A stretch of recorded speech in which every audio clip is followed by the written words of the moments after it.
Johnson for being here today. As you know, this committee is charged with getting to the bottom of the facts regarding Russia's involvement in the 2016 election and what, if any, steps were taken by the U.S. government to prevent such interference in our election. While our investigation seeks to get to the truth of what happened during last year's election, it also seeks to provide recommendations for improvement. One focus of the committee's investigation is the U.S. government's response to Russian cyber activities during the 2016 election. According to the intelligence community's unclassified January 17 assessment, Russian intelligence accessed elements of multiple state or local electoral boards. DHS also assessed that, thankfully, the systems Russia actors targeted were not involved in vote tallying. However, the prospect of any foreign adversary meddling in our election system is extremely disturbing. Our free and open election system is a cornerstone of our democracy and the foundation of our self-governing republic. Any actions by a foreign adversary to access electoral systems threatens our basic freedoms. As Secretary of DHS, you were at the helm when your agency became aware of Russian cyber intrusions into state and local election systems, and you made the decision to designate election infrastructure as critical infrastructure in January 17. I hope your testimony today will provide this committee and the American public with a better understanding of what exactly happened and what more could have been done, if anything, to prevent the Russians from interfering in our elections.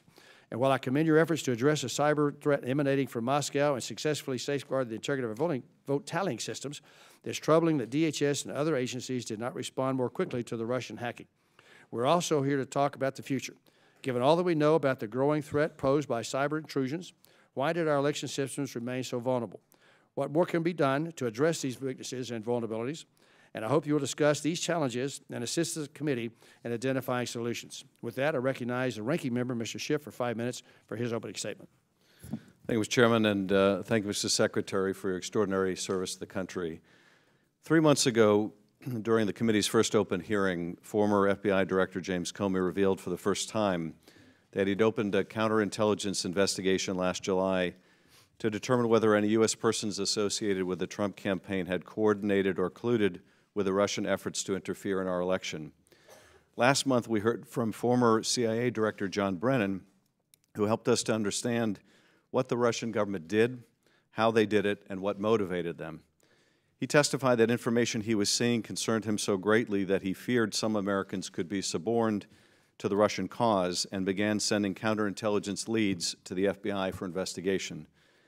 Today we'll hear testimony from former Secretary of Homeland Security Jeh Johnson about how the U.S. government responded to this unprecedented interference in our political affairs, what threat the Russians posed to our elections infrastructure, and what steps we took to protect our institutions, to inform the public what was happening, and to deter the Russians from further meddling. By the middle of last summer, it was apparent that the Russians were not merely gathering information for traditional intelligence purposes, but were intent on weaponizing it by dumping tranches of stolen emails into the public domain and in a way intended to damage the campaign of Hillary Clinton. As the ranking member of the House Intelligence Committee and part of the so-called Gang of Eight, I had been made aware of information concerning the Russian hack, as had my counterpart in the Senate, Dianne Feinstein, and other senior leadership. What we saw alarmed us, and we believed it was incumbent on the administration to inform the American people what was going on. And so on the same day that Donald Trump was urging the Russians to hack Hillary Clinton's emails, the Senator and I wrote to then-President Obama urging that the administration declassify and release any intelligence community assessments related to the DNC hack and develop a swift and powerful response. Over a month later, when the administration had still made no public statement informing Americans about what the Russians were doing, Senator Feinstein and I took the extraordinary step of issuing our own public statement, carefully vetted by the intelligence community, attributing the hack to Russia and senior levels of the Kremlin. It would be yet another month before the U.S. government would publicly declare Russia behind the interference in our election when you and DNI Clapper issued your October 7 statement. And it wouldn't be until well after the election that the administration would take steps to signal just how truly significant an action the Russians had taken when it imposed sanctions on Russia over the hack, expelled Russian spies, and closed facilities used by the Russians for espionage against America. I hope, Secretary Johnson, that you will be able to share with us and with the American people a sense of the debate that was ongoing in the executive branch as evidence of the Russian involvement and hacked emails piled up through the late summer and early fall. What led to such a long delay in making attribution? And why would the most significant step of imposing costs on Russia for its interference come only after the election? And what are the lessons learned? At its heart, our democracy relies on the trust of the American people in their institutions. The events of last year and the potential for worse in the future are a stark warning to all of us that we must guard our democracy jealously, and that there are powerful adversaries that wish to tear down liberal democracy and America's role as its champion. We have our work cut out for us, but the world is counting on us to be up to the challenge. I thank you for your extraordinary service once again and your testimony today, and I yield back. Well, thank you, Adam. Secretary Johnson, have you got a statement for the record, and would you like to make an opening statement? If so, please proceed. Mr. Chairman, you have my prepared opening remarks. Just briefly, in the time permitted me, Representative Conway, Representative Schiff, members of this committee, you have my prepared statement. I will not repeat it here. In 3 years as Secretary of Homeland Security, I had the privilege of testifying before Congress 26 times. Though it is no longer part of my job description, I voluntarily accepted the invitation to be here today as concerned private citizen. In 2016, the Russian government, at the direction of Vladimir Putin himself, orchestrated cyber attacks on our nation for the purpose of influencing our election. That is a fact, plain and simple. Now the key question for the President and the Congress is, what are we going to do to protect the American people and their democracy from this kind of thing in the future? I'm pleased that this committee has undertaken this investigation. I welcome it. My sincere hope is that in bipartisan fashion, you find answers. Last year's very troubling experience highlights cyber vulnerabilities in our political process and in our election infrastructure itself. With that experience fresh in our minds and clear in the rearview mirror, we must resolve to further strengthen our cybersecurity generally and the cybersecurity around our democratic process specifically. I'm prepared to discuss my own views and recommendations on this topic, and I look forward to your questions. Thank you.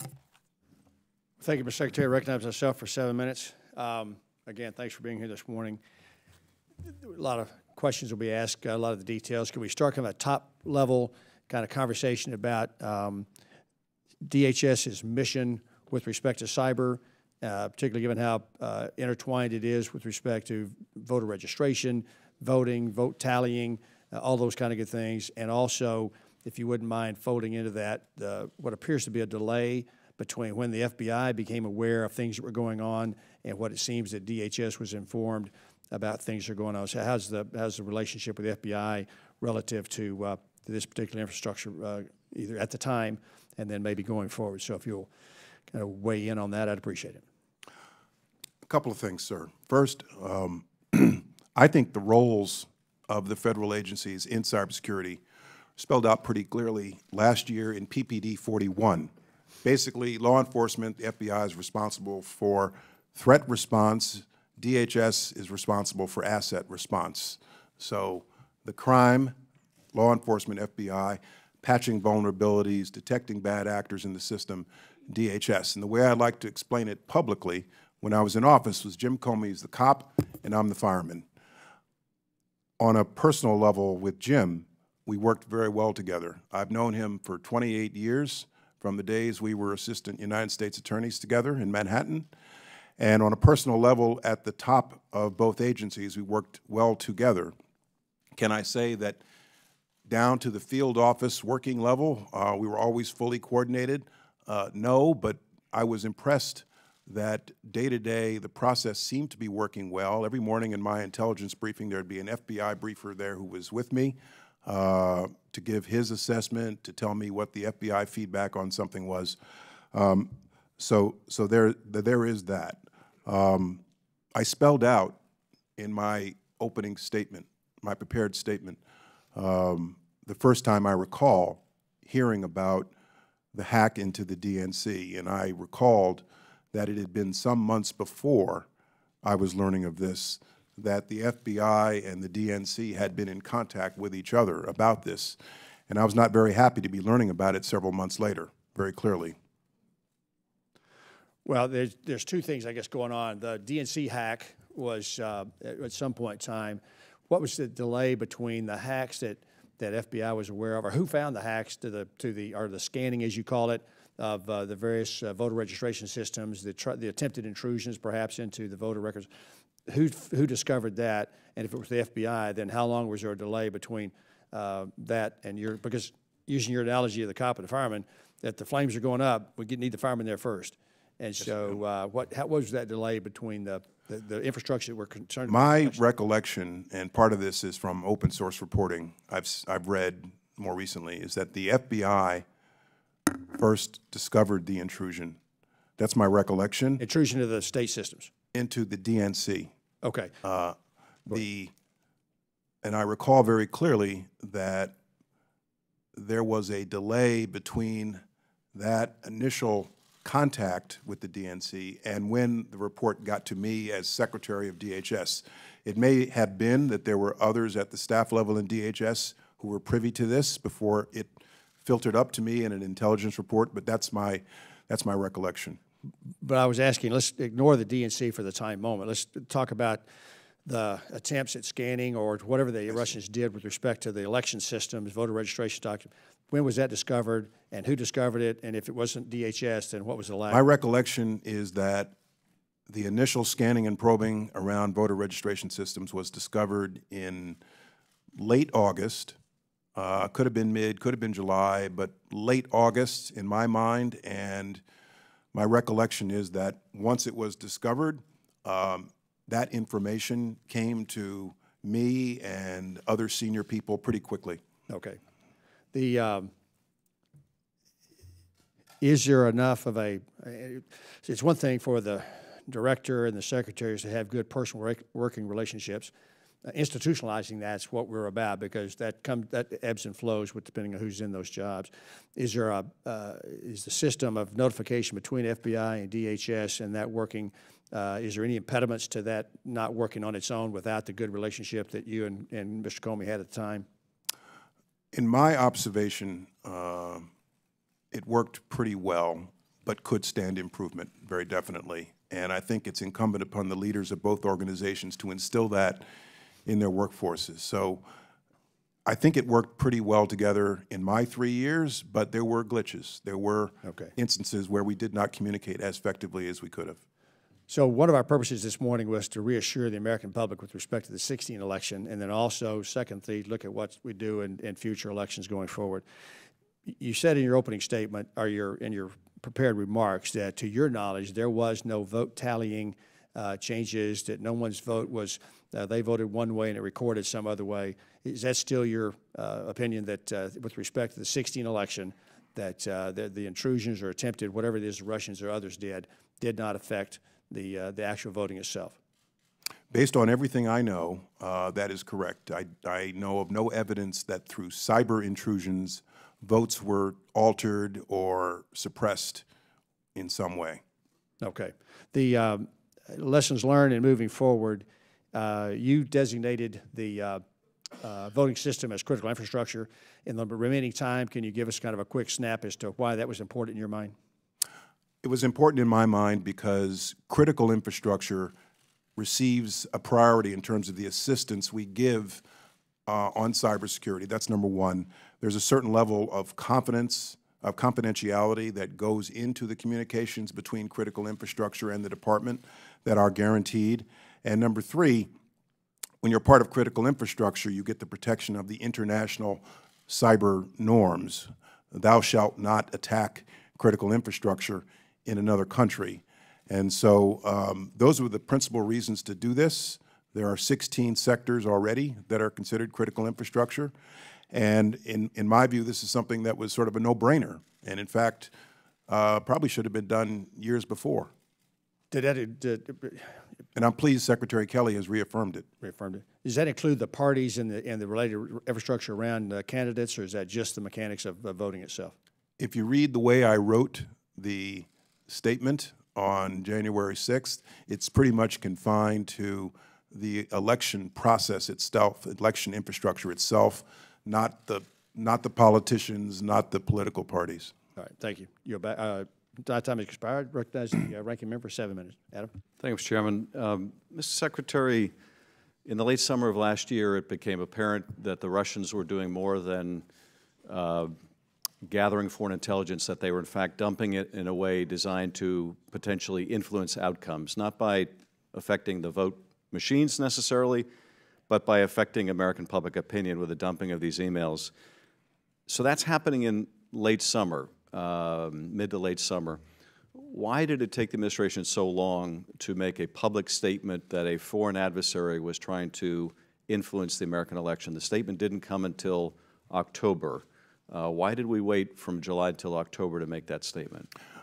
Well, Congressman, I'm going to disagree with your premise that there was some type of delay. This was a big decision, and there were a lot of considerations that went into it. This was an unprecedented step. First, as you know well, we have to carefully consider whether declassifying the information compromises sources and methods. Second, there was an ongoing election, and many would criticize us for perhaps taking sides in the election. So that had to be carefully considered. One of the candidates, as you recall, was predicting that the election was going to be rigged in some way. And so we were concerned that by making the statement, we might, in and of itself, be challenging the integrity of the election process itself. This was a very difficult decision, but in my personal view, it's something we had to do. It got careful consideration, a lot of discussion. My view is that we needed to do it, and we needed to do it well before the election to inform the American voters of what we knew and what we saw, and that it would be unforgivable if we did not pre-election. And I'm glad we did it. You know, Congressman, every big national security, homeland security decision I've made in my time, somebody always criticizes you for doing it, and then somebody else criticizes you for not doing it sooner. So Jim Clapper and I made the statement on October 7th. And I'm glad we did, frankly. I think the larger issue is it did not get the public attention that it should have, frankly, because the same day the press was focused on the release of the Access Hollywood video. That's what made our news below the fold news that day. Well, I want to ask you about that as well, but a couple things. There were certain allegations by one of the campaigns, the Trump campaign, that the process was rigged. Yes. But the allegation wasn't that it was being rigged by a foreign power. Why wasn't it more important to tell the American people the length and breadth of what the Russians were doing to interfere in an election than any risk that it might be seen as putting your hand on the scale? Didn't the public have a compelling need to know, notwithstanding the claims made by a campaign about a different kind of rigging, and the need to rebut the idea that this was being presented to the public deliberately to influence the outcome? Yes, yes, and yes, which is why we did tell the American public everything we were in a position to tell them on that date. You'll note from my statement that we attributed the hacking directly to the Russian government. We were not then in a position to attribute the scanning and probing to the Russian government. We did say it was coming from a Russian-based platform at that point, but at that point we told the public everything we believed we could tell them, and I'm glad we did. So the priority of informing the American public did override all of those other considerations, which is why we did what we did. Mr. Secretary, you mentioned, though, that the statement you issued didn't get much attention because of the timing of Access Hollywood. When it didn't get that much attention, why didn't the administration go further? Why didn't the President, for example, speak about this? It was left to yourself and Director Clapper to issue a written statement without any further elaboration. There were no steps taken, for example, to impose sanctions on Russia. Why weren't those additional steps taken when the first notice really was essentially overlooked by the public? Well, you shouldn't view the October 7th statement in isolation, sir. First, I had been engaging state election officials since August, and I had issued a public statement on August 15th. I issued a public statement on September 16th, informing the public and state officials what we knew at the time. I issued another public statement on October 1st. There's the October 7th statement. Then I issued another statement on October 10th.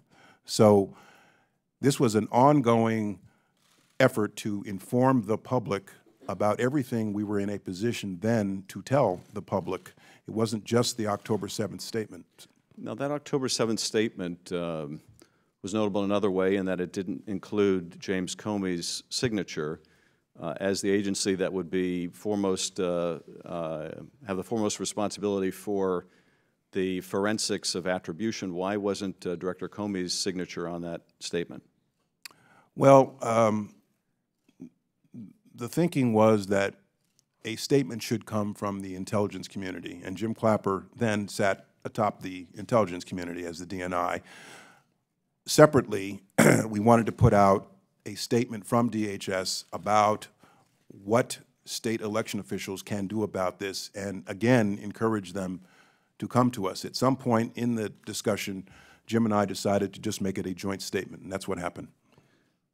There have been public reports in the last week or two that the Russian probing of our elections infrastructure was far more widespread than has been publicly acknowledged and may have affected dozens of states. What can you tell us about what was known at the time and what you know now in terms of the length and breadth of Russian probing of our elections infrastructure? How widespread was it? And did it go beyond penetration of voter databases or manipulation of data in any way? There was very definitely, in the fall, a growing list of states where we saw scanning and probing around voter registration databases, which concerned us greatly. As I think I stated in one of my public statements, probably the October 1st statement, in at least one or two instances, the effort was successful at an intrusion. So there was a growing list, and we saw the scope of this activity expanding as time progressed. And then eventually, in January, we were in a position to say that this activity itself was also the Russian government. Now, I too have seen the more recent reports. I have not had access to classified information for 5 months, so I'm not in a position to tell you whether it's right or wrong, but very definitely, as fall progressed, we saw a progression of scanning and probing activities around voter registration databases, which concerned me, which is why I kept encouraging state officials to come and seek our help. Did that involve a majority of the states? Yes, and I was very pleased about that. Eventually, well, I'm sorry, I don't mean that they took you up on the help, but did the Russians probe a majority of the states' voter databases? I don't know the final count because I haven't had access to the intel for the last 5 months. I know what I see open source, and I'm not in a position to agree or disagree. I've seen open source, I think, 39 states, and I'm not in a position to agree or disagree. Thanks, Chair. Time has expired. Mr. Gowdy, 5 minutes. Good morning, Mr. Johnson. Good morning, sir. I want to start by thanking you for your service to our country, which includes a very successful stint as an AUSA. So you will recognize some of my questions as being leading questions. They are not leading from the standpoint of I'm trying to trick you, is more in the interest of time. So if I say something you disagree with, interrupt me, stop me. It's just in the interest of time. I want to see if we can get some things out of the way that we all agree on. Russia has a history of cyber attacks against our country. Is that true? Yes.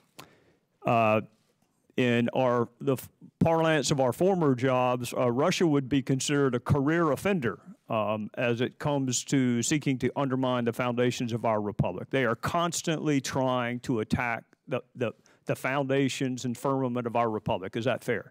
I think that's a fair statement. All right. So they're a career offender. They have a history of cyber attacks on our country. We suspected before the November election. Sir? As do others, by the way. Yes, sir. It is. It's not just them. But for purposes of this morning, I want to focus on Russia.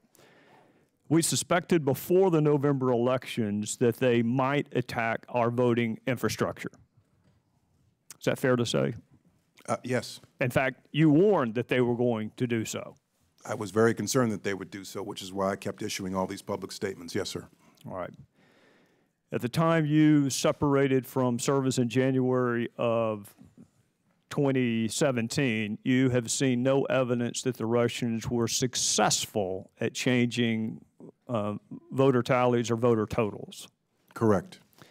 At the time you separated from service in January of 2017, had you seen any evidence that Donald Trump or any member of his campaign colluded, conspired, or coordinated with the Russians or anyone else to infiltrate or impact our voter infrastructure?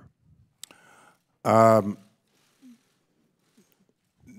beyond what has been out there open source, and not beyond anything that I'm sure this committee has already seen and heard before directly from the intelligence community. So the only thing I'd have on that is derivative of what the intelligence community has and the law enforcement community. Speaking of the intelligence community, it strikes me that most of the information currently available was available in the fall of 2016. Most of the intelligence products that are relied upon to form certain assessments, that underlying data was available in 2016, some of it before the election. I'm not in a position to agree or disagree with that because I don't have access anymore to intelligence over the last 5 months. Well, looking at this a different way, before the election in November of 2016, you had already seen evidence of Russian efforts to impact our election. In fact, you testified they had a preference for a candidate, they were aggressive, and I think you used the phrase plain and simple. Yes, but with respect to efforts to hack into the DNC and other political organizations, yes, very clearly. All right. Correct. Well, this is, I guess, what I'm getting at.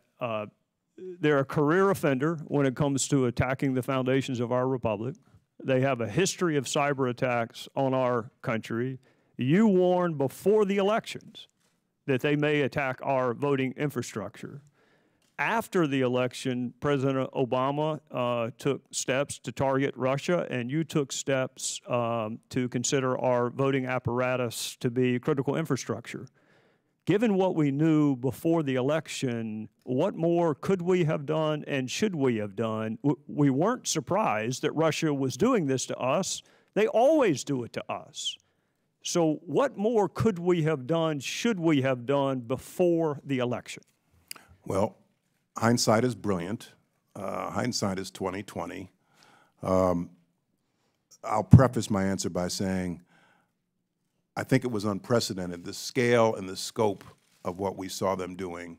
And there had very clearly been intrusions before by a number of state actors, as I'm sure you're aware. In retrospect, it would be easy for me to say that I should have bought a sleeping bag and camped out in front of the DNC in late summer with the benefit of hindsight. I can tell you for certain that in the late summer, fall, I was very concerned about what I was seeing, and this was on my front burner all throughout the pre-election period in August, September, October, and early November to encourage the states to come in and seek our assistance. And I'm glad that most of them, red and blue, did. Hindsight is perfect, 20/20, but I'm satisfied that this had my attention. It had the attention of my people because I pushed them at every step of the way to make sure we were doing everything we could do. But obviously there are lessons learned from this experience, and for the future there's probably more we can and should do. For the states, if I remember correctly, you had a conference call or otherwise communicated with the states to offer them your assistance prior to the election. Correct. And if I remember your testimony correctly, their response vacillated between neutral and opposed. Correct. Well, it was to the issue of designating them as critical infrastructure. Okay. Correct. Do you know, without naming the states, whether any of the states most vocally opposed to that designation were in fact impacted by Russian efforts?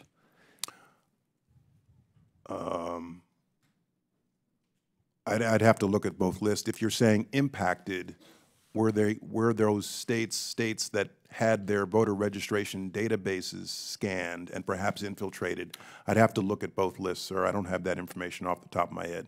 Yeah, what I'm wondering is if any of the states most vocal in rejecting your help actually needed it the most. Well, again, they didn't reject our help. 36 of them accepted our help, but they were resisting the idea of a designation to be critical infrastructure, which I went ahead and did anyway. What would that designation have done in November or in October? What would that designation have accomplished had you done it in the fall of 2016 instead of January? Well, as I outlined earlier the advantages of that declaration, but in the short term, my assessment was that we needed to get them in. We needed to bring the horses to water to seek our cybersecurity help. And so making the designation would have, in my assessment, driven them in the opposite direction. And my number one priority pre-election was to get them to seek our cybersecurity help, and for the most part, they did. Thank you, Mr. Secretary. Gentleman's time has expired. Mr. Hines, 7 minutes.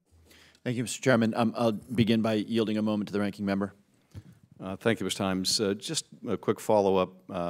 You've been asked, Mr. Secretary, about whether the vote tallies were impacted. Some have suggested that because the actual counting of the votes by the machines wasn't impacted, that therefore you're testifying and others have testified there was no effect on the election. These are two quite different things. In your written statement, you state, I'm not in a position to know whether the successful Russian government-directed hacks of the DNC and elsewhere did in fact alter public opinion and thereby alter the outcome of the presidential election. Correct. Do you stand by that? Yes, and thank you for that clarification. And it's not really the job of the intelligence agencies to determine whether the information that was dumped had a determinative effect on the outcome, only whether machines were impacted, not people. Correct. You'd need a social scientist or a pollster to do that. I also wanted to ask you about the information concerning potential coordination with the Russians. Are you aware of the basis, because we've heard testimony that the FBI investigation was somewhat compartmentalized and even Director Clapper wasn't fully aware of what went into the FBI counterintelligence investigation. Are you aware of the information that formed the basis for Director Comey opening a counterintelligence investigation as he testified in July of last year? No, not as I sit here. And if I did, I'm not sure I could talk about it in open session, but I do not. And I'm not going to ask you to, but do you believe that Director Comey would have opened a counterintelligence investigation on a presidential campaign lightly or on mere hunch? No. He would need some evidentiary or information basis to do so. Based on everything I know about Jim Comey and the FBI, yes. Yeah. I yield back to Mr. Himes. Thank you, and good morning, Mr. Johnson. I want to start by asking you, Mr. Gowdy's questions and your responses established that this is not a new thing, this sort of meddling in our election. We've seen it before, and I want to come back to that. But you also stated, and we've heard from others, that the meddling in the 2016 election was unprecedented in its scope and reach. So I wonder if you might take a minute or two and just help us better understand why it was unprecedented. What was different about this particular array of meddling versus what we've seen in the past? Well, we've seen a history of various different types of bad cyber actors intruding into, infiltrating political organizations, political campaigns, and that's what I was referring to. When I say that this effort was unprecedented, what I mean is that we not only saw infiltrations, but we saw efforts to dump information into the public space for the purpose of influencing the ongoing political campaign. And it was widespread, and in that respect, and we knew it was happening, so in that respect, it was very much unprecedented. So can I just, distilling your testimony, we had seen scanning queries, what we might sort of generally consider espionage, trying to gather information. Correct. But we had never seen what the Russians call active measures, that is to say, actually the insertion of information designed to alter an outcome. That's what makes this unprecedented? Yes. Thank you. So let's step back a little bit away from how this is unprecedented. We have seen this before. 2008, Chinese hackers targeted then candidate Barack Obama, John McCain. We saw it again in 2012. So my question is, as you assumed your duties at Homeland Security, how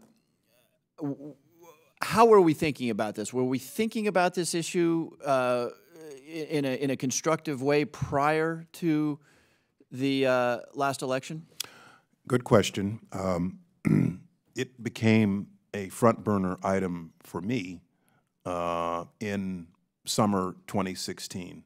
And I began discussions with my staff about what should we be proactively doing to help state election officials prepare.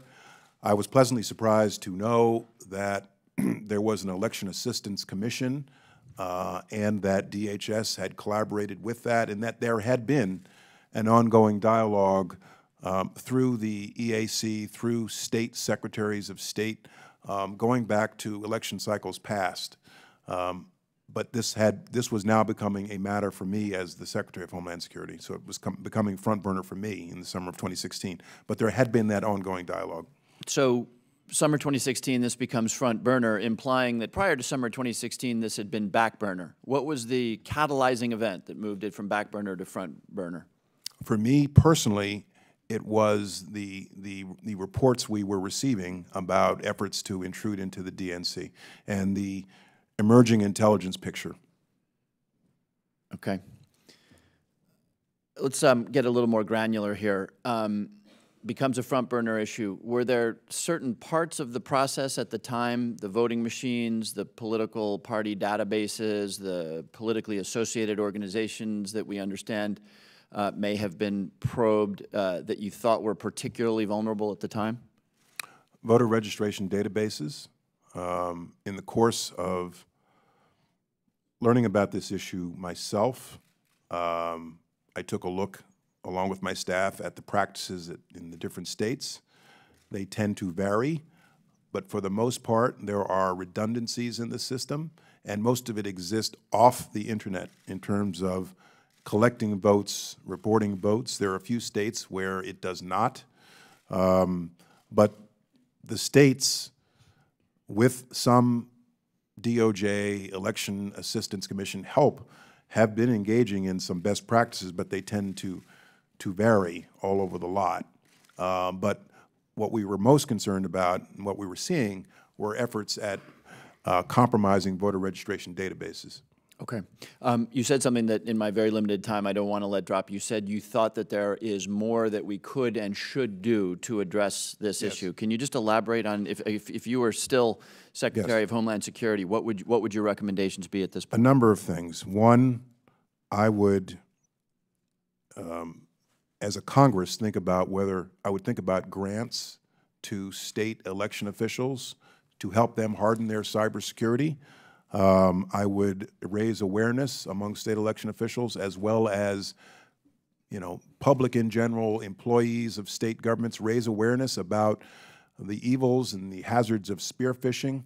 I think at a national level there should be, in this current administration, somebody who really does take the mantle of cybersecurity on full-time to highlight this issue, to lead the charge on this issue. My preference would be it's somebody within DHS, but we really need a national leader to take charge of this issue. But first and foremost on the ground, we need to encourage state governments, state election officials to engage in best practices when it comes to vote tallies and so forth. And through grants, we ought to consider grants. I hear that from state election officials themselves. Thank you. Thank you, Mr. How much time is expired? Mr. King, 7 minutes. Thank you, Mr. Chairman. Secretary, it's good to see you again. I had the privilege of working with you closely at the Homeland Security Committee when you were Secretary, and I commend you for your service. Truly outstanding job. And in your career, public service, Defense Department, Assistant U.S. Attorney, and now as a successful lawyer, I'm sure. Just a few points before I yield to Mr. Gowdy. Can you elaborate more on what the DHS's connection with the DNC was, or consultation with the DNC was after you became aware of the hacking and they became aware of the hacking, as to what was offered them, what they accepted, Was there any level of cooperation at all? To my disappointment, not to my knowledge, sir. And this is a question I asked repeatedly when I first learned of it. You know, what are we doing? Are we in there?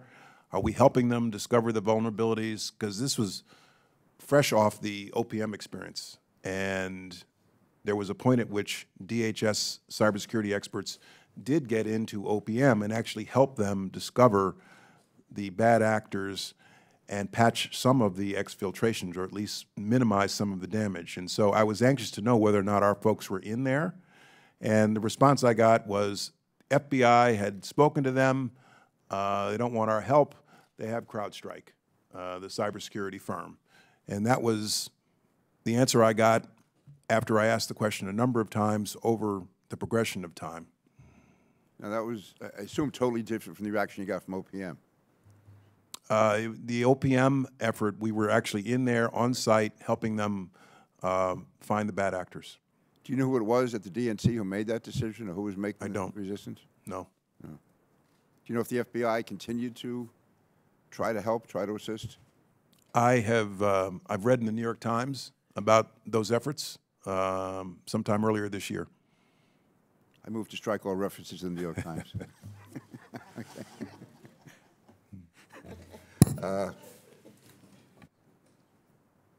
I would just say, maybe it's editorializing my part, that really is, to me, an unusual response by the DNC. I mean, if you're talking about presidential election, you have an unprecedented amount of cyber hacking by a foreign power, an adversary from my point of view, and that they would not accept all the help that could possibly be given.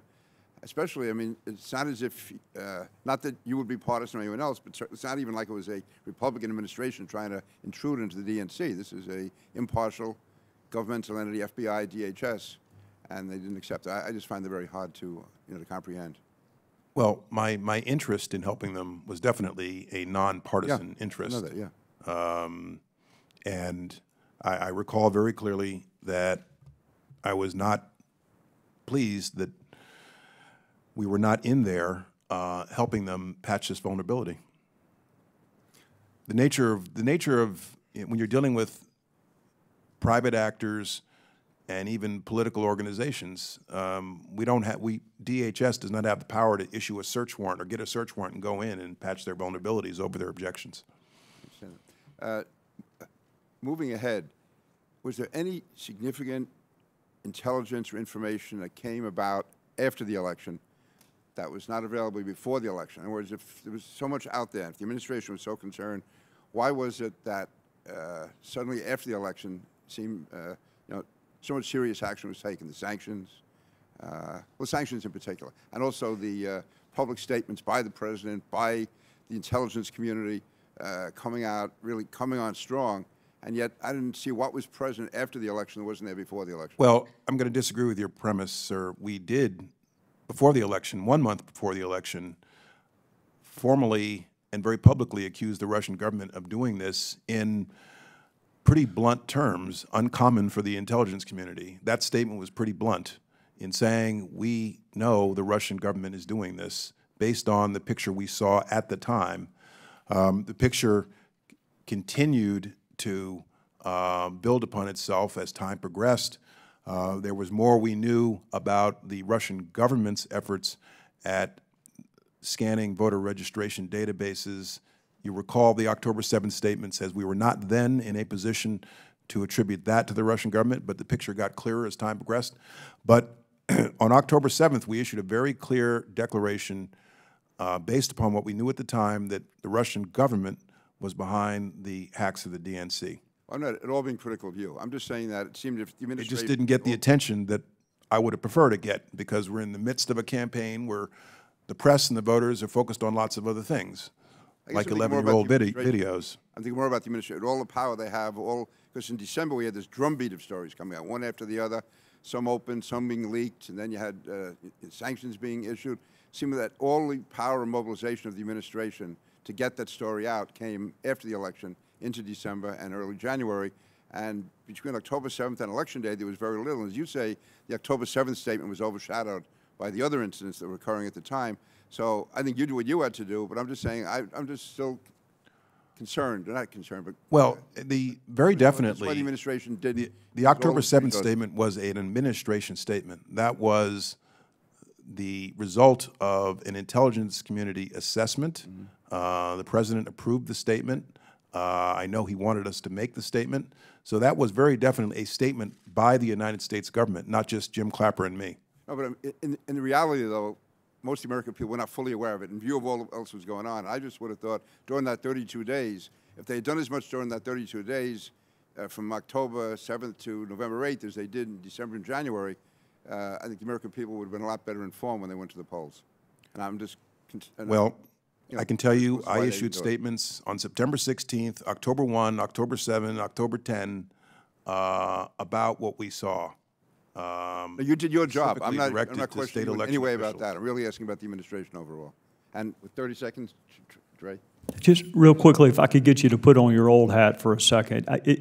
Hacking into someone's server strikes me as a crime. Yes.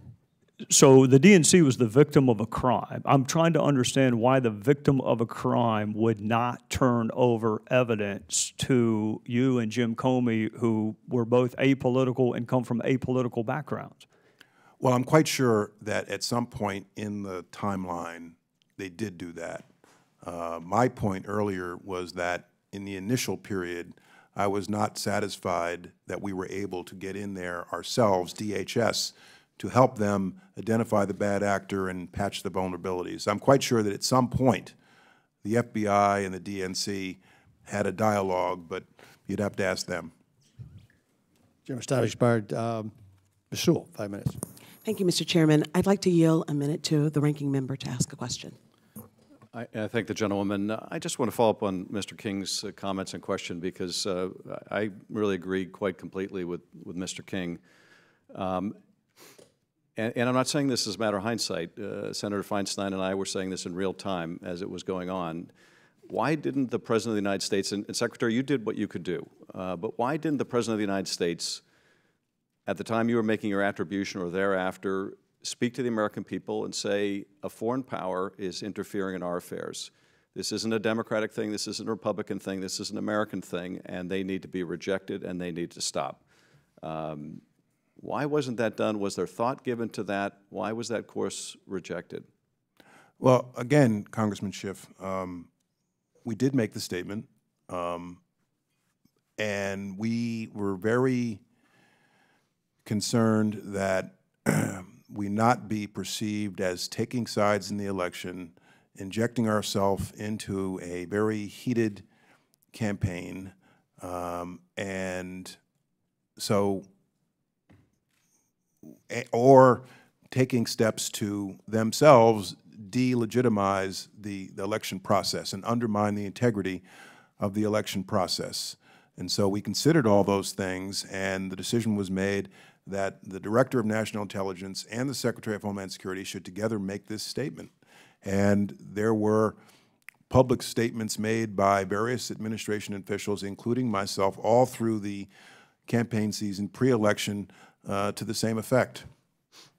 Yield back to Ms. Sewell.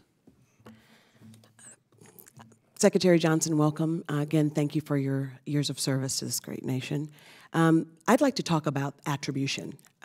And by now, it's well known that the Russians hacked, stole, and then strategically dumped emails from the DNC in order to affect the outcome of the 2016 election. What I'd like to understand better is how the United States government came to reach that conclusion and how DHS and the rest of the government were able to attribute it directly to the Russians.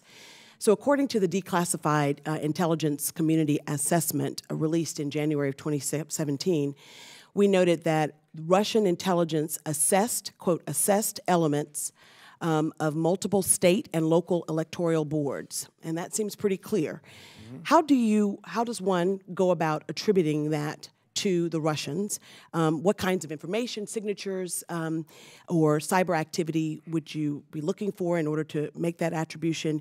And how do you go about validating that information? Congresswoman, you'd probably have to have that discussion in closed session because it's sources and methods. And it's probably better to have that discussion with someone in the intelligence community. I do recall that looking at the intelligence, it was a pretty clear case, perhaps beyond a reasonable doubt, Mr. Gowdy, that the Russian government was behind the hacks into the DNC, based on everything I was seeing. In terms of attribution, there are normal considerations about when one makes public attribution to a state actor who's engaged in some type of cyber attack. My personal opinion was that, and is that, those normal considerations were out the window, and that we had an independent, overriding need to inform the voting public of what we saw going on. And the way I looked at it as a corporate lawyer was, if I'm the issuer of a public stock and I see a very powerful actor in the market trying to manipulate the price of my public stock, I have a duty to tell the investing public what I know. Now, how did you go about alerting the states, the DHS go about alerting the states and local communities about what was going on? And I know that you did the next designation for critical infrastructure. What I'm trying to get at is, given your background and your recommendation that we do something more now to really alert the state and local governments, how do we do it now, and what would you suggest would be a better way to go about alerting them of something? Well, we did have an ongoing dialogue all throughout the fall with state election officials at the law enforcement level with DHS. There was, of course, the public October 7th statement, but the conversation didn't stop there. Right. I continued to issue public statements, and we continued to have a dialogue with state officials as they came in to seek our cyber assistance at the staff level. In answer to your question, but only if they came to get your assistance, would DHS be more helpful in that sense? So you really left it up to the states and the local governments to actually I think it's the case that we had a dialogue with just about every single of the 50 states. Eventually, ultimately, we had a dialogue with, I think, all but maybe one or two of the states. And they actually signed up for our cybersecurity assistance.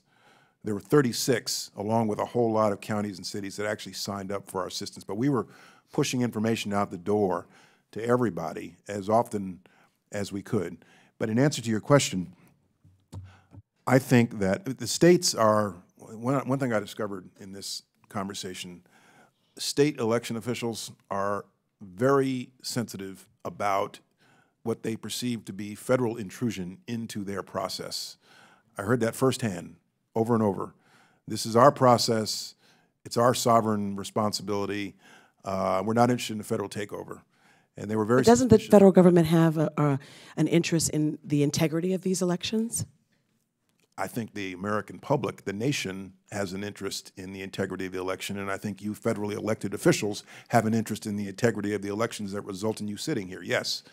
But I think that we need to continue, now that the campaign's over, maybe in odd years, if we could find a way, to raise awareness when the temperature's down, maybe through grants, encourage best practices at the state level, and maybe encourage a uniform set of minimum standards for cybersecurity when it comes to state election systems and voter registration databases.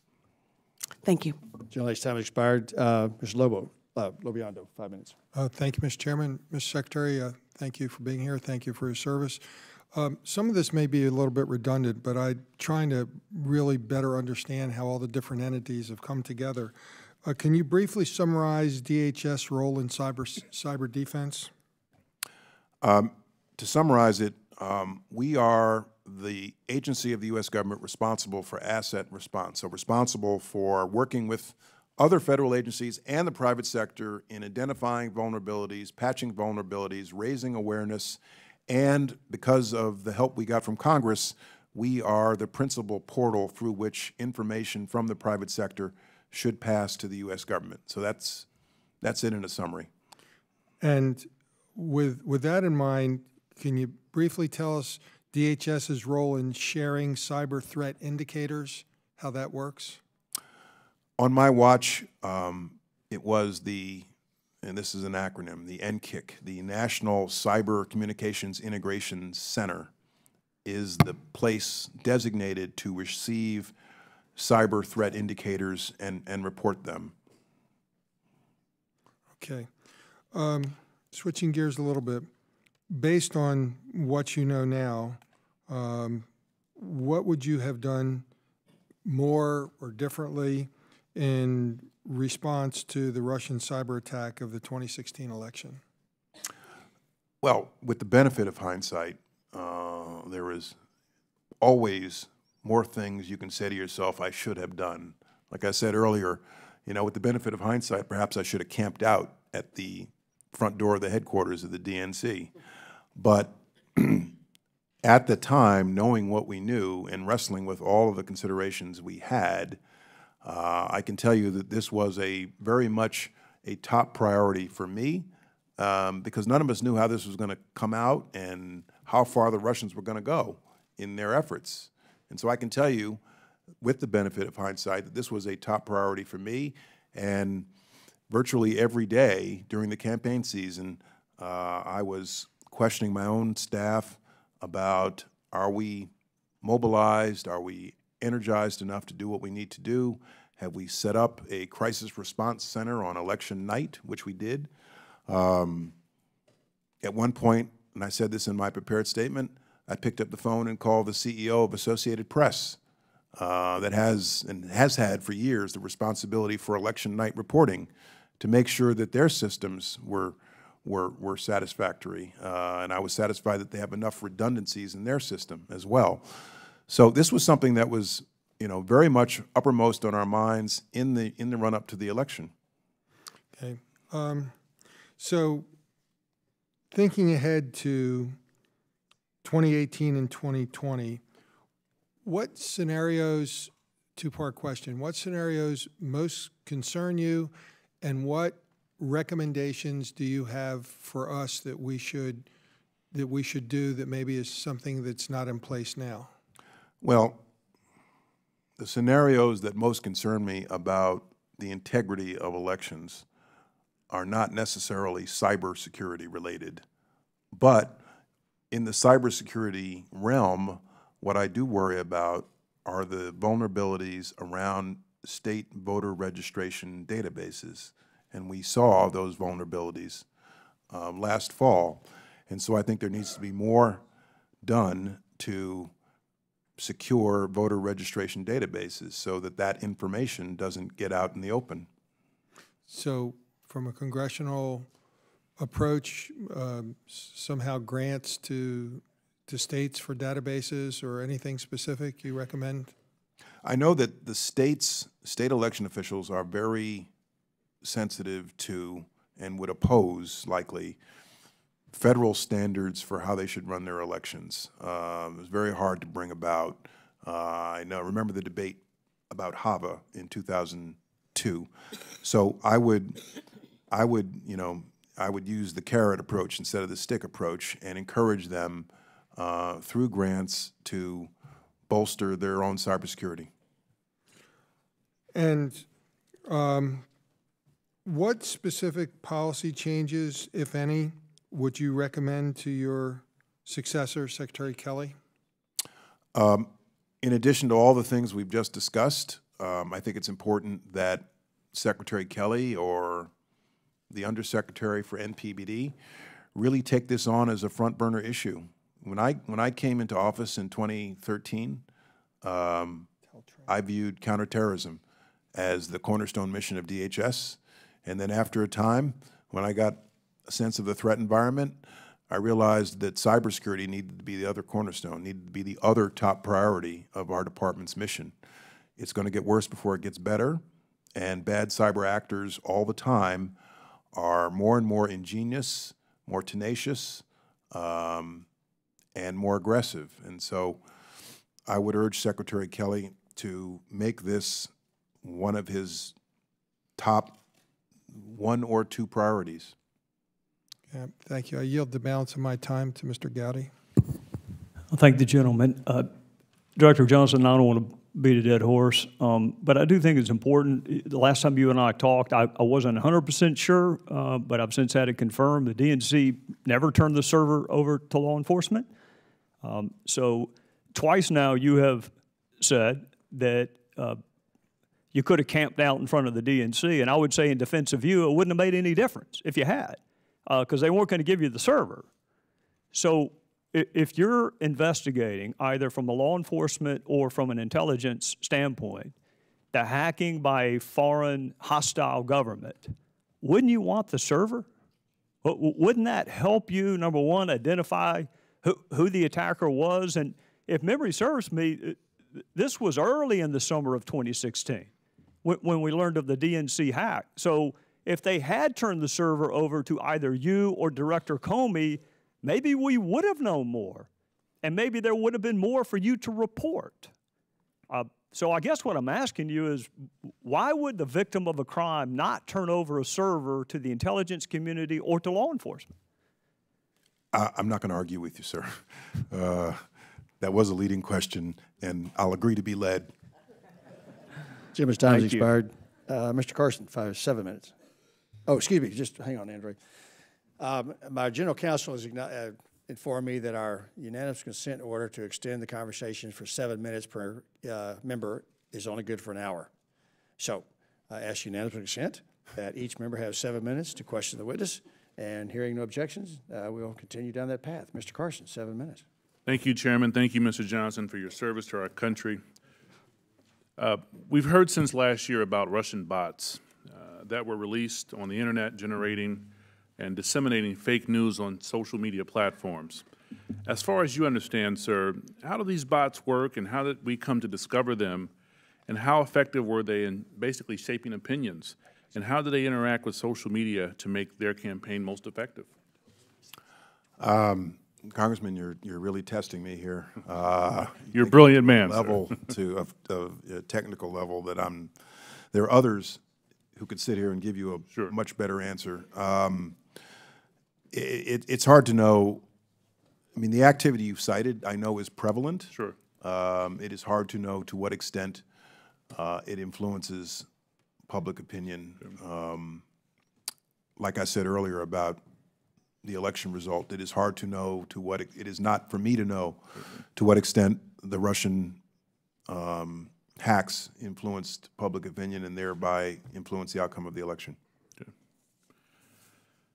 Sir, do you think, as I do, that the Kremlin on some level managed to stoke uncertainty about our electoral institutions and thus their operation was successful? And secondly, do you think with the Russian influence or interference operation, all of which Americans were victims, even if their votes weren't effective, offers us any hard lessons learned, sir, that we should carry on with us as we prepare for 2018?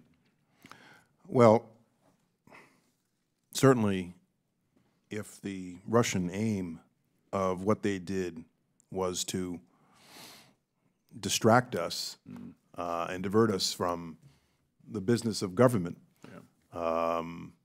whether it's health care or something else, yes, I mean, as evidenced by what we're doing here today. Again, I think the answer has to be greater workforce awareness among those who use, whether it's the DNC or House.gov or the private sector, raising awareness among those who use the system about unrecognizable emails and attachments. You know, this apparently started with an email somebody shouldn't have opened. And I can tell you from experience, the most devastating attacks, and forget the Russians for a moment here, the most devastating attacks by the most sophisticated actors very often start simply because somebody opens an email that they shouldn't open. And so raising awareness about spear phishing can go a long way.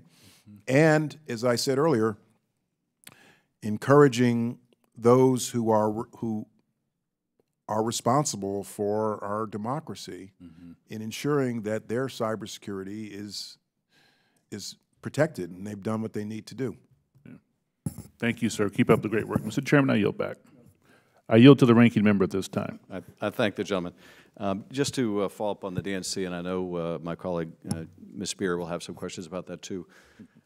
But I take it whatever criticism you might have of the DNC for how they responded or whether they're willing to turn over the server or not, you're not maintaining that that somehow justifies the Russian hacking of our institutions. No, of course not.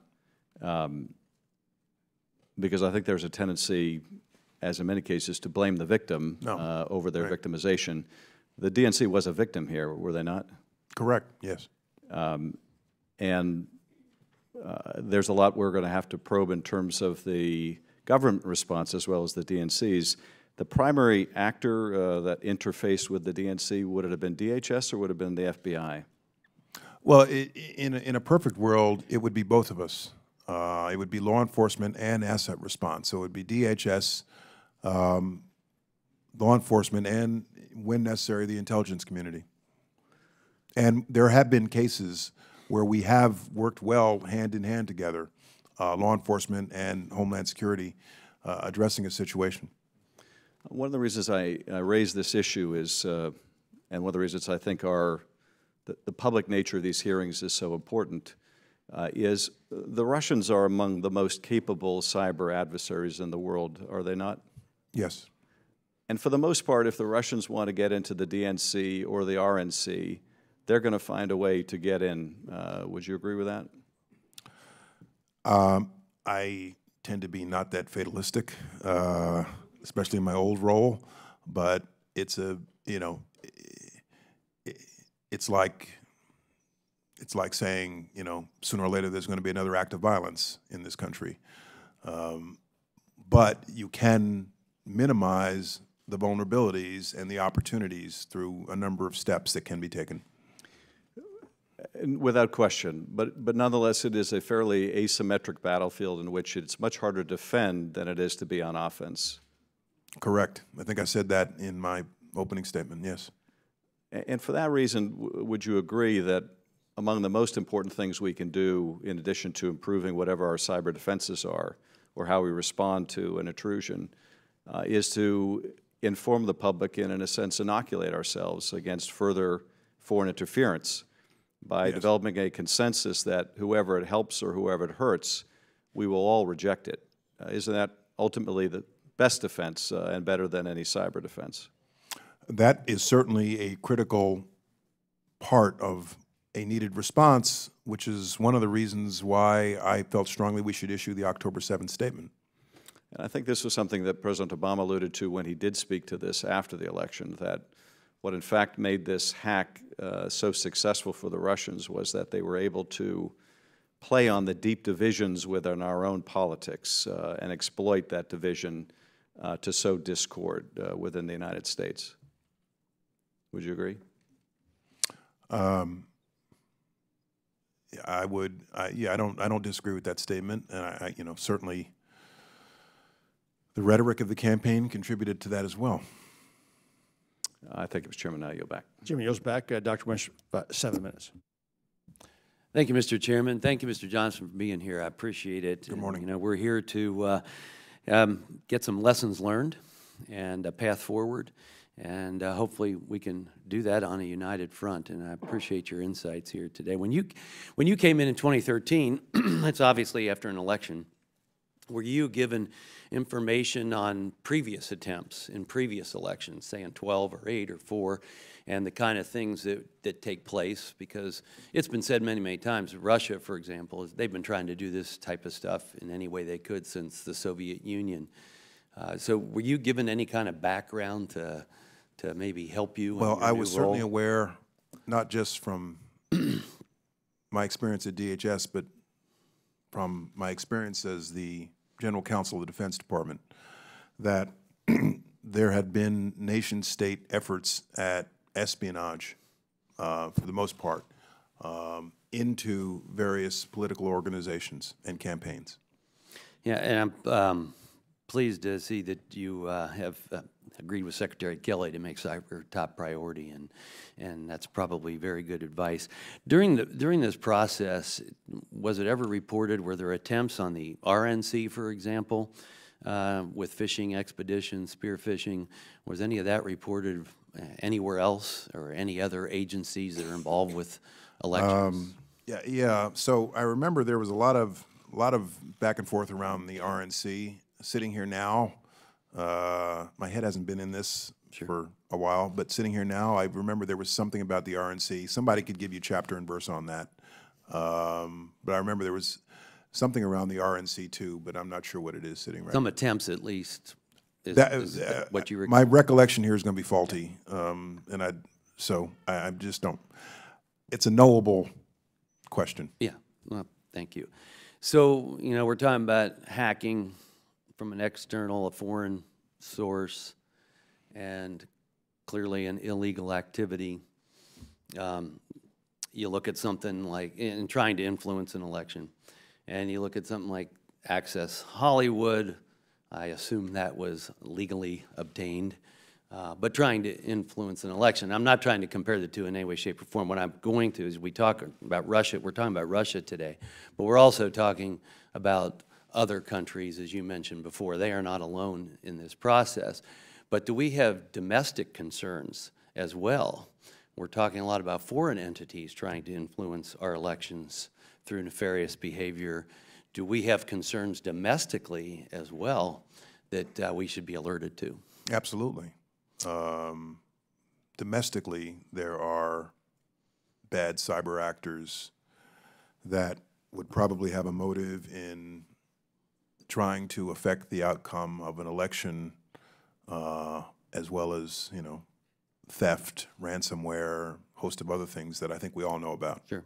Have we seen any of that from the domestic front? I mean, I know we're talking about foreign entities today, but have we seen attempts, any successful attempts domestically to try and invade? Cyber attacks for a political motive, I have to believe yes. Yeah.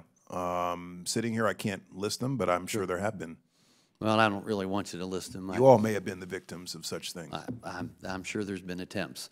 But that's all I have. I thank you for being here today. Mr. Chairman, I yield back. Chairman yields back. Ms. Spear, 7 minutes. Thank you, Mr. Chairman. Mr. Johnson, thank you so much for your extraordinary dedication to public service for many, many decades. So anything that I ask you now is not an effort to undermine that. By the way, I'm billing this by the hour. So, just kidding. One thing we do know is that hindsight is 20/20. And when we look back, oftentimes we say, you know, I would have done things slightly differently. So back on August 15th, 2016, this is a year later from the DNC hack, you had a call with state officials about cybersecurity and elections infrastructure, in which you said you were, quote, not aware of any specific or credible cybersecurity threats relating to the upcoming general election systems, unquote, and then offered support by DHS. Why didn't you at that time say to the state elections officials, Russia is intent on hacking into our systems? Because I was not in a position to say that at that point. The state of my and our awareness was progressing, and I was not in a position to reveal or know exactly what we saw the Russian government doing at that point. And so it was an emerging picture, and but within a very short period of time, and it could have been just before, but within a very short period of time, right around that time, we began to see these intrusions, scanning and probing into voter registration databases. And if you look at my public statements, you'll see that I informed state election officials of what we saw at the time. So, but 2 months later is when you said to them, along with James Clapper, that the Russian government was, in fact, attempting to. But back in October, you encouraged jurisdictions to seek assistance. So 2 months had passed, early voting had already begun. And there's a part of me that feels that we should have been able to have sounded the alarm earlier. But at the time, on October 10th, you encouraged jurisdictions to seek assistance. 33 states used DHS tools. 17 did not. Now, if we know that there's something vicious, a viral attack is happening, why would we not want to inoculate everyone? And in this situation, because it's being left up to the states, 17 states didn't even take you up on it. Did you have a concern about that? Did you reach out to them again, encouraging them to use the tools? We had an ongoing dialogue, and on September 16th, I said publicly, in recent months, we have seen suspicious cyber intrusions involving political institutions and personal communications. We have also seen some efforts at cyber intrusions of voter registration data maintained in state election systems. On October 1, I said, in recent months, malicious cyber actors have been scanning a large number of state systems, which could be a preamble to attempted intrusions. In a few cases, we have determined that malicious actors gained access to state voting-related systems. 6 days later, I said the same thing again. Okay, we were not in a position to attribute it to the Russian government at that time. And then 3 days later, I made another statement. So I was beating this drum constantly. I guess what I want to ask you is, if in my mind, this cyber attack on our country was an act of war. It was unprecedented. The Russian intentions were not just to hack into a couple of party servers, but to do a full-on effort to undermine our election. So do you believe, looking back at it, that we should have or should in the future standardize election systems? We have so many different systems around the country. Some have paper trails, some do not. Is there value in going back to paper voting? Well, I would say to this Congress, if you want to try to federalize elections in this country, good luck. I think you probably all know better than I do the reaction you'll get from your state election official constituents. Well, how about the equipment, though? Again, there was an effort at this with HAVA right after the 2000 election.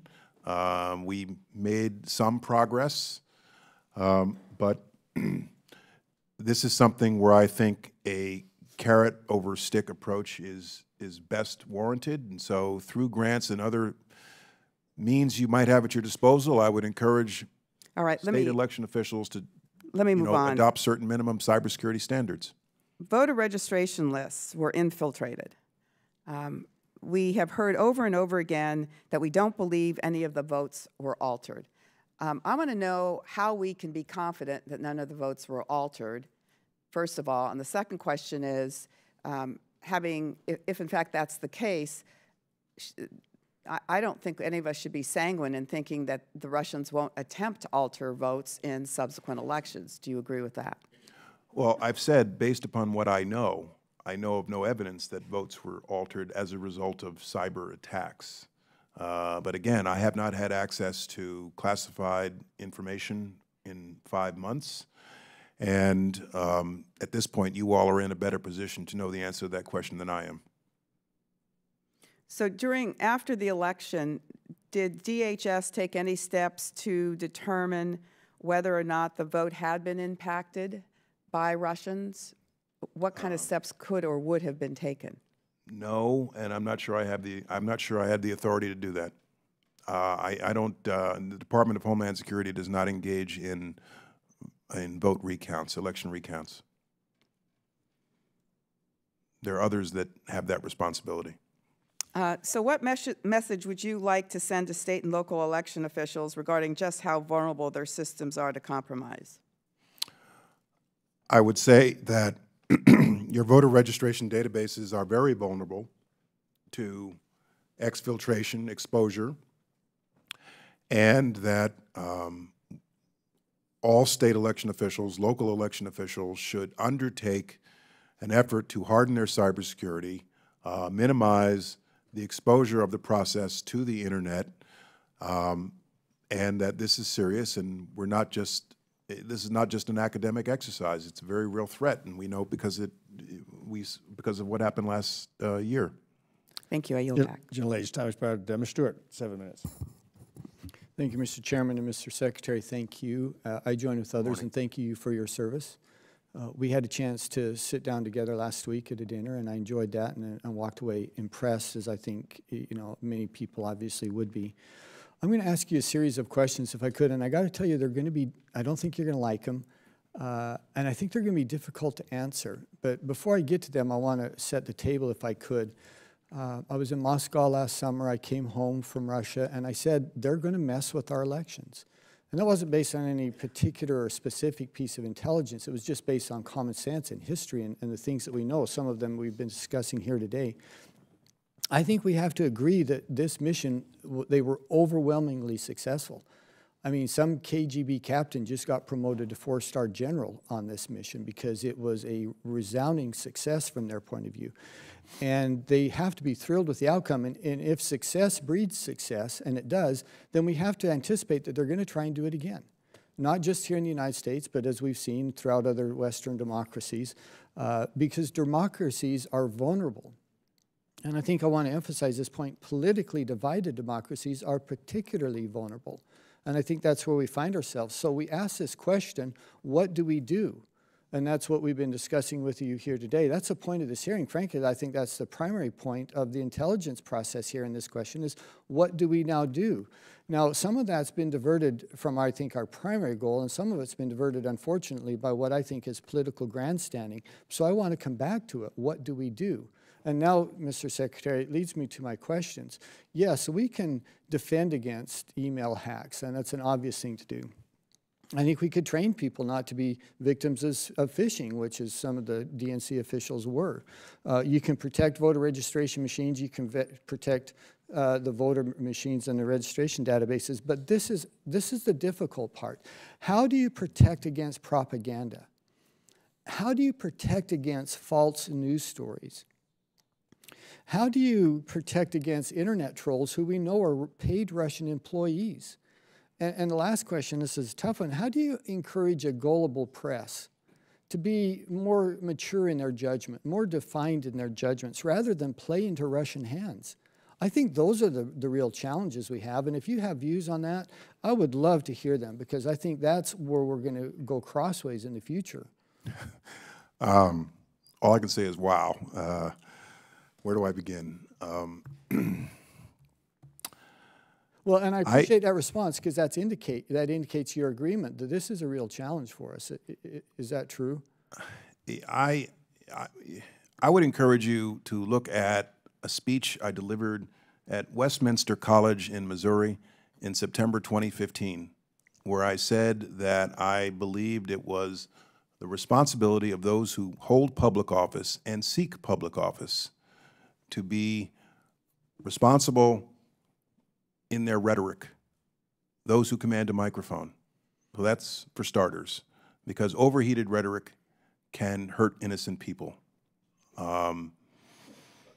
You know, God bless the First Amendment. You know, anybody with a keyboard now and access to the internet can say virtually anything they want about any public official in this room, and you have little or no recourse because of the First Amendment and the way it is interpreted. That's the age in which we've evolved. I grew up when we had gatekeepers to news, and I suspect you did too. Walter Cronkite and others. There was, in the 1970s, if a big event happened in the course of the day, in my house, it didn't really happen until Walter Cronkite told me it happened at 7 o'clock. And that's when I, you know, in my own mind, accepted it. Now with the 24/7 news cycle and the internet and so many people out there who call themselves journalists, who can say virtually anything without fact-checking, make virtually any accusation, and there are a whole lot of people who rely on that information, it's a new frontier. Well, and if I could, sir, interject there just quickly, it's not just those who call themselves journalists. In too many cases, they are actual journalists. And some of the institutions, and I won't name them, but some of these reliable or formerly reliable media outlets that we know now have just, as I said, have completely played into Russian hands in some of the reporting that they provided us. That's a whole separate subject. Yeah. Yeah. But and I interrupted you. I don't know if you were. No.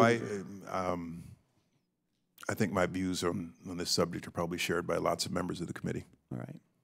Well, thank you. And again, I'll just to conclude, democracies are vulnerable, and it's easy, or at least easier, to protect your email account.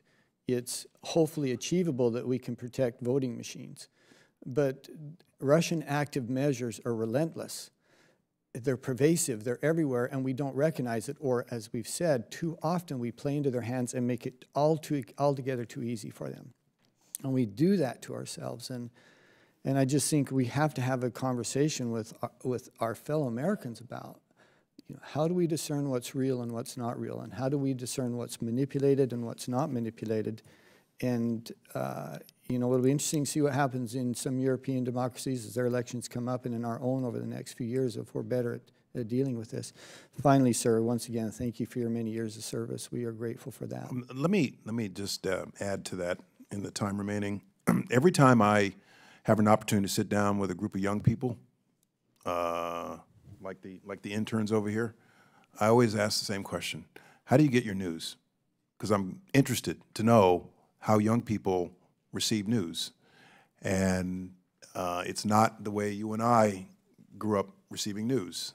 When I do my daily commute into New York City, I'm probably the only person in the train, in that car, with a hard copy of a newspaper anymore. That's how I still get my news, or at least, on the second or third pass anyway. When I was at DHS, I got my news through the daily intelligence briefing, and then I'd read the newspaper to see how they were covering the news. But it's fascinating to me that more and more people are getting their news in more and more different ways. No doubt about it. Less discerning ways. And Americans have gotten so, if I see it in the news, unless it's a sports score, I'm not sure I believe it. And even the sports scores, I'm going to check twice. So thank you. And Mr. Chairman, I yield back. It was time's expired. Mr. Quigley, 7 minutes. I yield 1 minute to the ranking member. I thank the gentleman. Secretary, I just want to follow up on one of Jackie Spears' questions. You mentioned that a message you would have for the states would be that their voter registration databases are vulnerable to exfiltration. If they're vulnerable to exfiltration, are they also vulnerable to the manipulation of data within the voter registration database, such that there could be uncertainty created about whether someone was eligible to vote?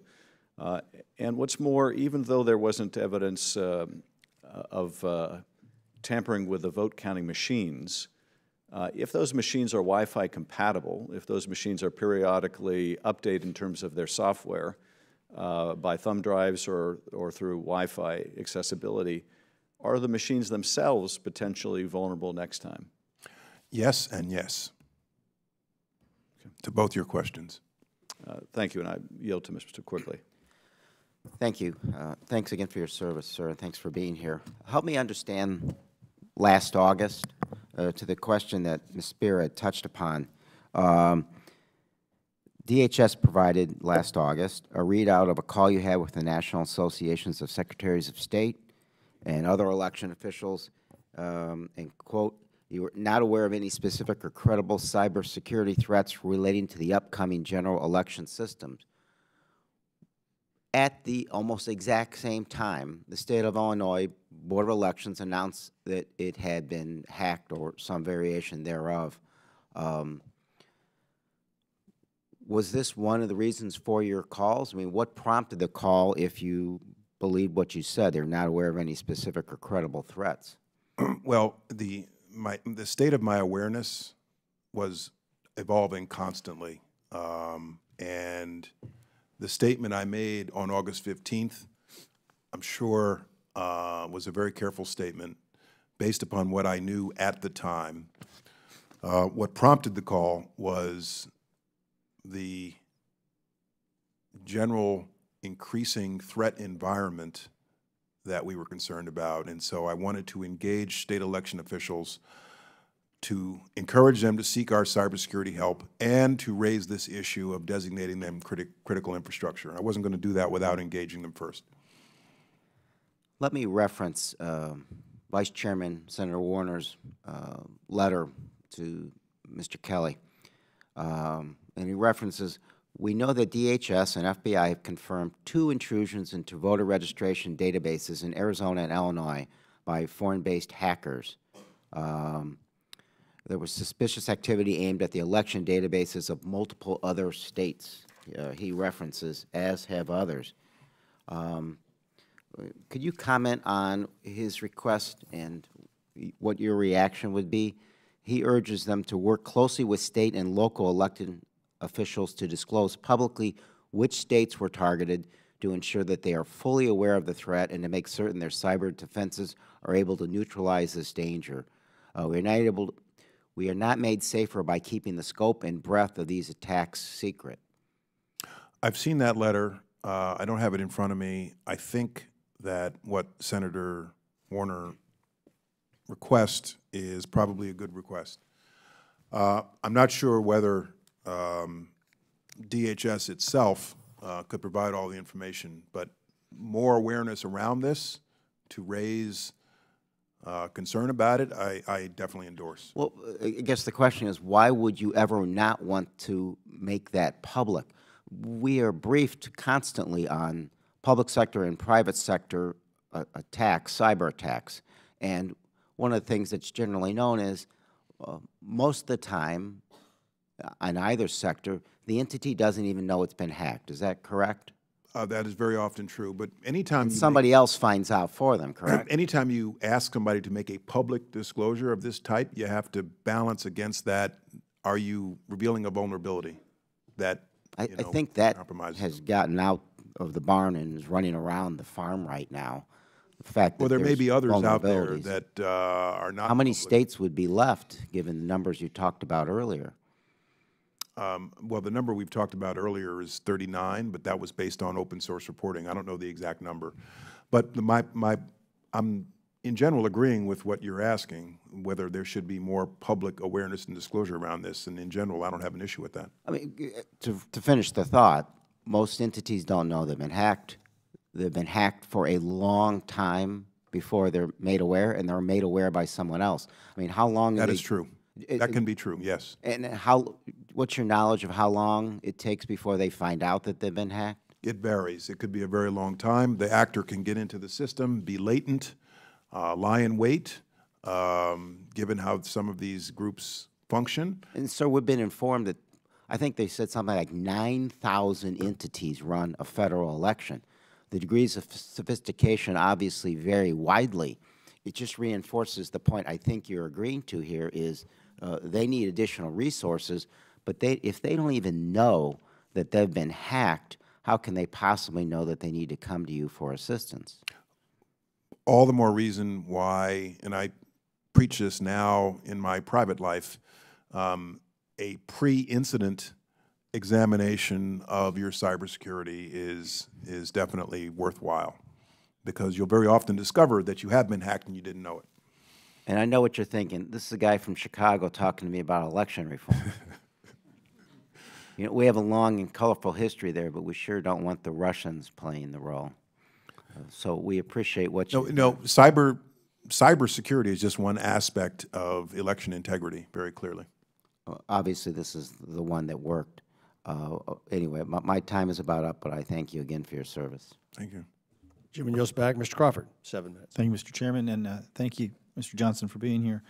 So you designated our voting network, essentially, not network is not the appropriate term, but it's critical infrastructure. Yes. So there are 50 states out there, and territories included, that probably have that many different versions, variations, methods, and so on of voting.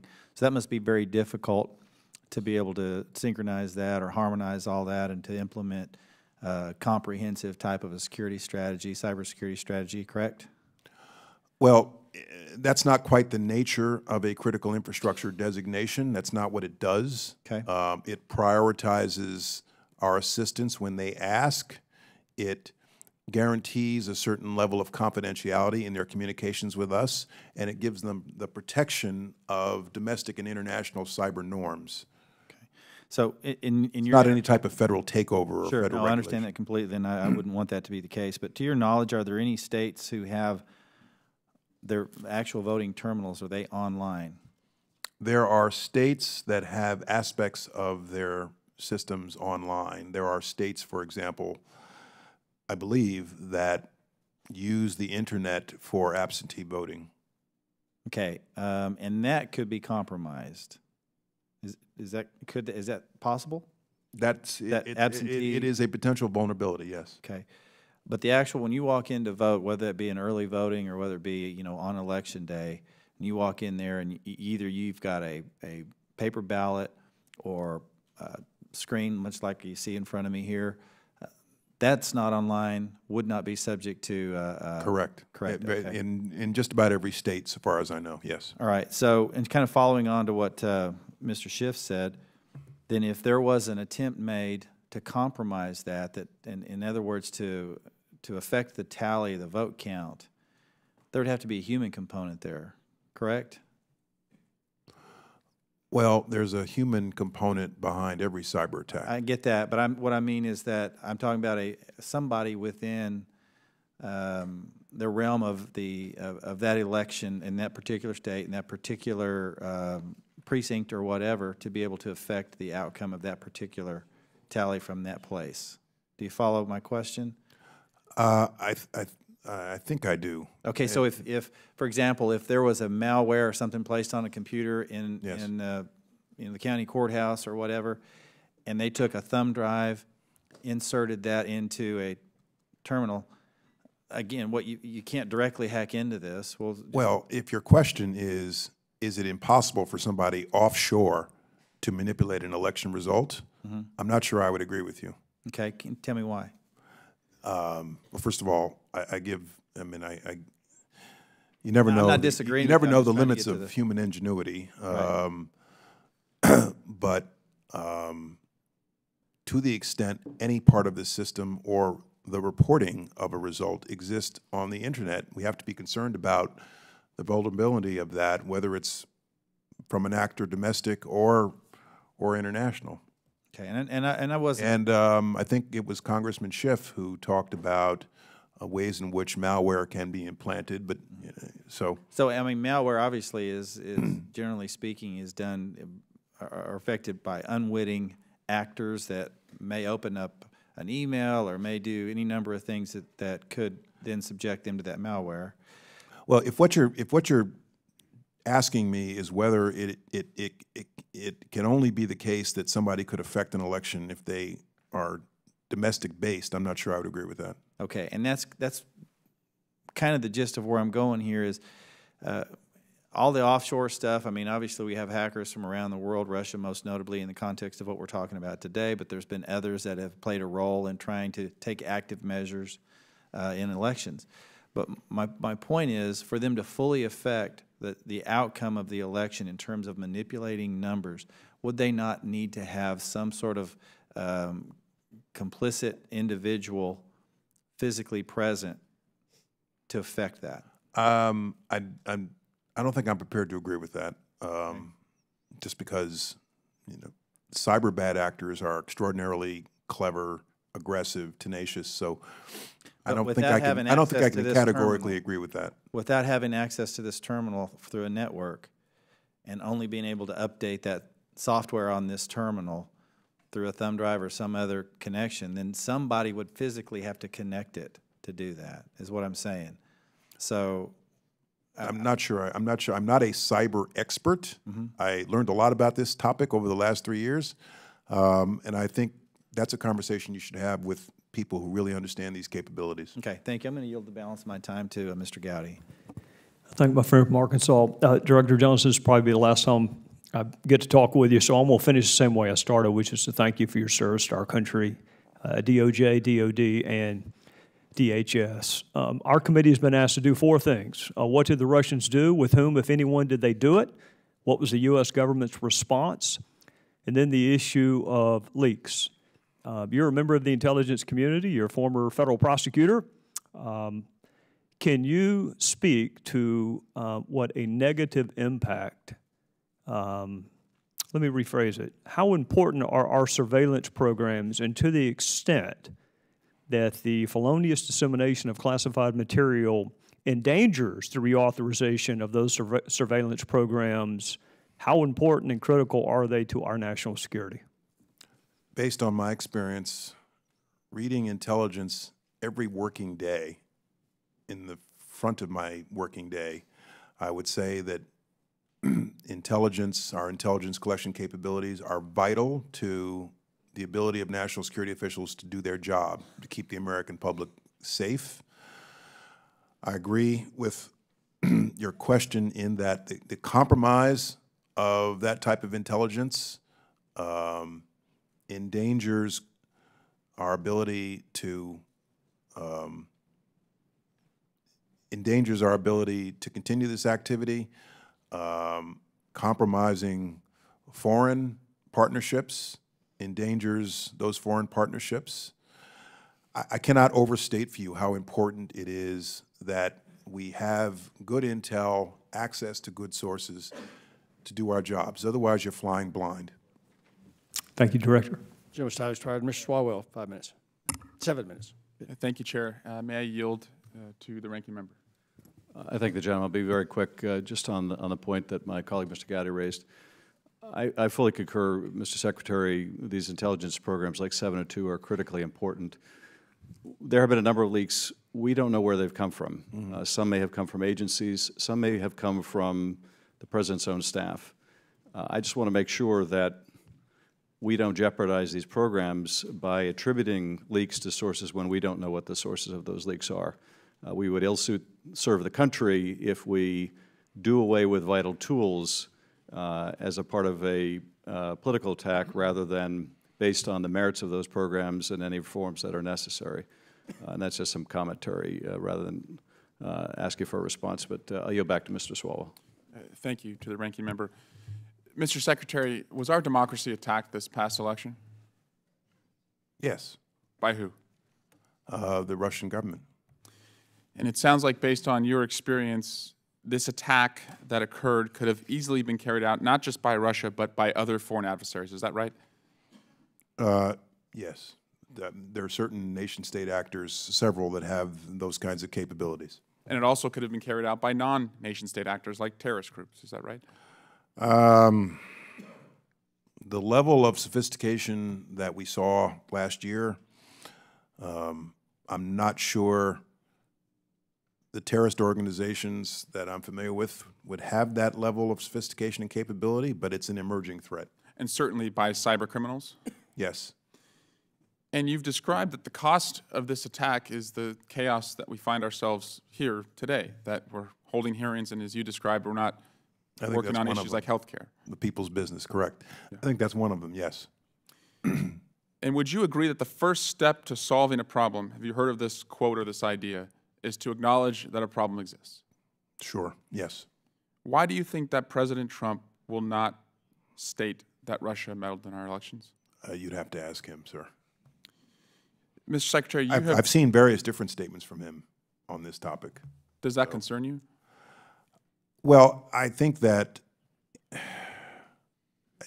a president, a Secretary of Defense, a Secretary of Homeland Security, a Secretary of State depends upon the intelligence community. And otherwise, if you don't, you can't effectively do your job. You're flying blind. Your intelligence community is what are your eyes and ears to do your job.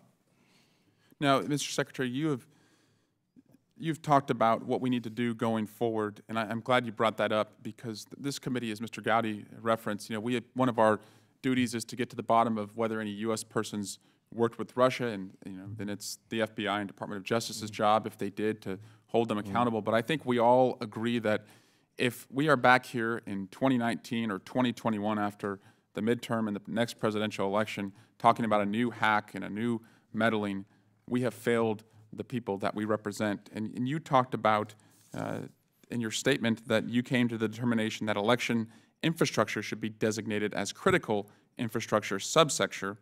Can you explain what this designation means legally and practically? Essentially three things. One, it means that when the sector seeks our cybersecurity assistance, we prioritize providing it. That's number one. Number two, it means that the certain communications that we have with critical infrastructure are confidential and protected from public disclosure so as to avoid discussion about vulnerabilities. And number three, if you're critical infrastructure, you have the protection of the international cyber norm that says nation states should not attack critical infrastructure of other nation states. Would you agree that conducting stress tests, as we now do post-2008 with our financial institutions, on voter information and voter balloting systems would be helpful? Yes. Okay. Mr. Secretary, in addition to structural reforms to our election systems, do you also agree that just a general, broader awareness would benefit the American people as far as social media trolls, fake news, the dissemination of hacked information, and how that can affect outcomes? Yes. Mr. Secretary, you said that in January you designated our election systems as critical infrastructure, and I want you to comment on a claim that candidate Trump made during the campaign season. He said, "Remember, we are competing in a rigged election to a Wisconsin rally. They want to try and rig the election at the polling booths, where so many cities are corrupt and voter fraud is all too common." Did you find that any polling booths were rigged? Well, as I said, I know of no evidence that as a result of any cyber attack, ballots were altered or reporting was altered. That comment goes to cyber attacks. I cannot comment on the integrity of every voting machine in Chicago or San Francisco or South Carolina. After the election, President-elect Trump said that 3 to 5 million people cast illegal votes. In your position as Homeland Security Secretary, did you find that that occurred? I'm not in a position to comment on that. I heard the same claim. I'm just not in a position to comment on that. And can you judge the credibility just based on your experience and interaction with James Comey? Do you find him to be a highly credible individual? Yes. Do you find John Brennan to be a highly credible individual? Yes. And Mr. Secretary, can you just talk a little bit about, you talked about the importance of a carrot rather than a stick with our local election systems, because I don't think any of us want to see a federal takeover, but we don't want to find ourselves in a position like this again. What could we walk away from today and tell our local election officials that we could do together to make sure that they're better prepared the next time Americans go to the polls? The process is vulnerable to future cyber attacks by those who are becoming increasingly aggressive, ingenious, and capable. So that's number one. Number two, it's in everyone's interest at the local, state, and national level to ensure the cybersecurity integrity of the process, which is vulnerable and exposed in certain respects. We had the experience we had last year, and from that we have to learn. And if we do not grapple with this, we're failing as a democracy, and those of us in public office are failing the people we serve. Thank you. Thank you, Mr. Secretary, for your service, and wish you well in the private sector. Thank you. Mr. Stefanik, 7 minutes. Thank you, Mr. Chairman. Thank you, Mr. Secretary, for voluntarily being here today and for your service to our country. My line of questioning will focus on the January 6th Intelligence Community Assessment. According to the unclassified assessment released on January 6th, quote, DHS assesses that the types of systems we observed Russian actors targeting or compromising are not involved in vote tallying. Can you outline what are the key factors that allowed DHS to make this assessment that we successfully protected the integrity of our vote tallying system? It was the result of spending a lot of time examining state by state what the practices are and were, and that assertion was based upon our best available intel that we had at the time. Can you speak a bit more about the process of evaluating state by state? That I assume that began after the election. How long did that take? Well, after and before. After and before. And when I got into this myself in the summer of 2016, I was pleased to see that a lot of that analysis had already been done within DHS and in the interagency, so it didn't begin post-election.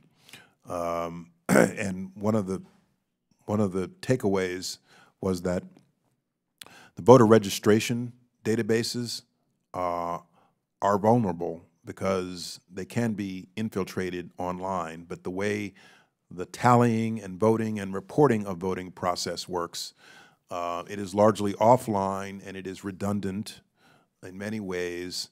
So if one avenue fails, there's another avenue, but that some of it does exist over the internet by way of absentee ballots, absentee voting, and the like. And so that was the basis for that statement at the time. Thank you. And based upon what the absence of anything to suggest that the tallying had been compromised. Thank you for that clarification. Other than providing an assessment regarding vote tallying systems, what was DHS's role in any, if any, in preparing the intelligence community assessment? There were a number of recommendations that we made that I believe are in a non-public document.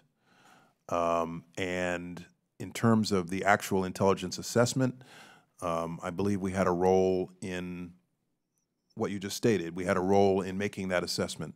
But for the most part, what the Russians were doing, sources and methods, was the role of the intelligence community, CIA, et cetera. Was there a reason why DHS's role was so limited? I wouldn't characterize it as limited. You know, going back to October, the statement that was issued in October was a joint statement of DNI and DHS, and our people were very definitely involved in the report that was issued on January 6th, as well as some of the documentation for the actions we took on December 29th. Let me ask you about the October 2016 joint statement you just referenced.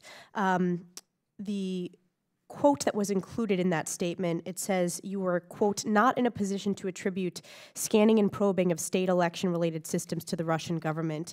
And yet in the January... I wrote that sentence. You did? Yes. Well, you're the correct person to ask then, because according to the January 2017 assessment, the quote was Russian intelligence accessed elements of multiple state or local electoral boards. What new information enabled attribution of this activity? Couldn't say in this session. We'll follow up with you in closed session. But it is a documented, there's a documented answer to that that will be reflected in intelligence reports, I'm sure. But the statement that I made on October 7th was accurate at the time based on the state of awareness at the time. We will follow up in a classified setting. Thank you very much for the answers. I yield back. Gentlelady is back. Ms. Castro, 7 minutes. Thank you, Chairman. Thank you, Secretary, for your testimony here today. The American people, understandably, are very concerned about the integrity of our democratic processes and our voting systems. So just so that we can frame it very clearly, let me ask you, do you know of any law that requires even minimum basic cybersecurity protections for our voting systems? No. Any state law that requires it?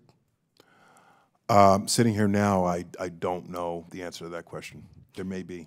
And you described extensive efforts that you and others in the government took to work with the states on protecting the integrity of their voting systems, and you noted that most states complied and came forward and worked with the federal government. But it's also fair to say that some states did not come forward. Is that right? Correct. For those states that did come forward and work with the government, the federal government, we don't know what they did with that information that we provided to them or that advice? Well, we do know there were a number of vulnerabilities identified and reported to the states, and I have to believe that they took steps to...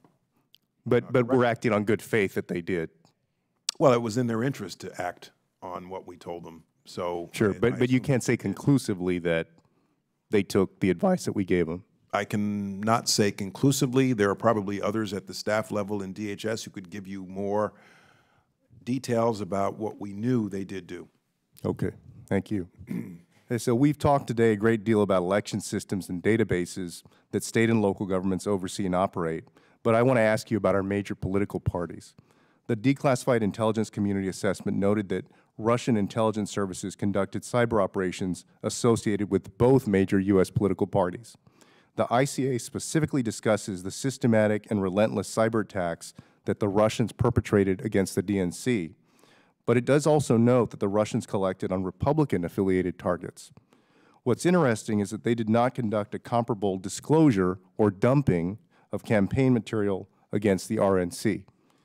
Just this week, the private security firm UpGuard reported its discovery that an RNC contractor left an immense amount of voter data, in fact 1.1 terabytes, according to the report, exposed and unsecured in publicly accessible online databases. The report says the data included information on roughly 200 million Americans. Clearly, neither political party is immune to the pitfalls of online data vulnerability or invincible to malicious hackers hunting for security lapses to exploit.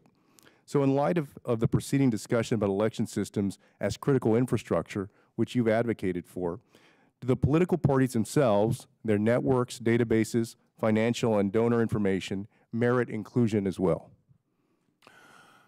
Well, that's an interesting question. The danger with going down that road is you start to lose clarity about what's critical infrastructure and what's not. The definition that I wrote on January 6th very clearly was confined to election infrastructure and not political organizations, because I thought we needed that clarity so everyone knows what is critical infrastructure and what is not. But I'm not disagreeing with the premise of your question. I think there needs to be greater awareness around the cybersecurity of political institutions in general and political campaigns. And let me, the next few questions are about consultations or how accessible essentially the resources would be to political parties. So when you were at DHS, was there any discussion in the government about whether campaigns should receive counterintelligence briefings or briefings about the threats to our elections or cyber threats to campaigns? And is this something that you would think is wise to do? Provided it's done so on a bipartisan, nonpartisan basis, I think that information sharing of, the threats is a good idea. And do political campaigns or the major political parties have the ability to work or contact DHS to obtain cybersecurity assistance or expertise? In other words, can they go forward to y'all and Yes. work with you on this stuff? Yes. Okay. Do you have concerns about the security and integrity of primary election voting systems or databases? To the same extent I would for general elections, yes. And how should we approach the security of the primary elections as integral components of our general elections and the overall electoral process? I think the same vulnerabilities that exist with respect to general elections exist with respect to primary elections, because, to my knowledge, states run primaries mechanically the same way they run general elections, with the same voting machines and the same reporting mechanisms. All right. Thank you. I yield back. Gentleman yields back. Our unanimous consent order to extend questioning to 7 minutes has expired. I ask unanimous consent that we allow each member to use 7 minutes instead of 5. Hearing none, I recognize Mr. Hurd for 7 minutes. Thank you, Mr. Chairman, and I would also like to associate myself with all of my colleagues that have thanked Secretary Johnson for his years of service to our country. Mr. Secretary, I have two sets of questions I'd love to chat with you about. The first sets are what-ifs, and I ask these what-ifs under context of we're trying to figure out what could we have done differently and what should we do in the future. And I know one of the things that you were trying to do during your time as the Secretary of Department of Homeland Security was the reorganization of the NPPD. Right. If the NPPD had been reorganized the way you had envisioned it, and let's say that had happened in early 2016, how would that have helped in dealing with this issue that we dealt with in our elections? Well, it's difficult to say had something been done, the outcome would have been different. I'll say two things. One, I do think that there is a strong advantage to reorganizing NPPD into a leaner and meaner organization that focuses solely on cybersecurity and infrastructure protection, because the two are so interrelated. That's something that we would need Congress to do. I know that there are a number of people in Congress who support that idea. I continue to believe it is a good idea. When it comes to the efforts we made to engage state election systems, I was impressed with the apparatus we did have within NPPD to do so and to address all of the states that came in and sought our assistance. And that mechanism would exist whether NPPD was in its old form or its new form. But in general, I think that we need to reorganize NPPD into a cyber and infrastructure protection agency, just simply because there ought to be an agency of the U.S. government dedicated to cybersecurity.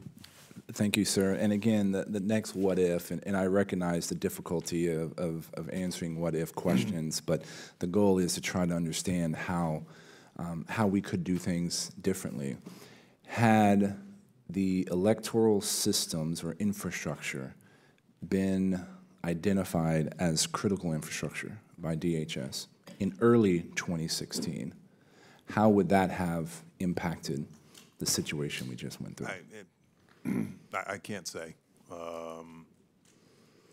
It's something that when I first addressed this issue with my staff and they first suggested it to me, I thought, this is something that we should have done a long time ago. Why isn't it? And one of the things they said to me was, you could view it as already critical infrastructure because government infrastructure is already critical infrastructure.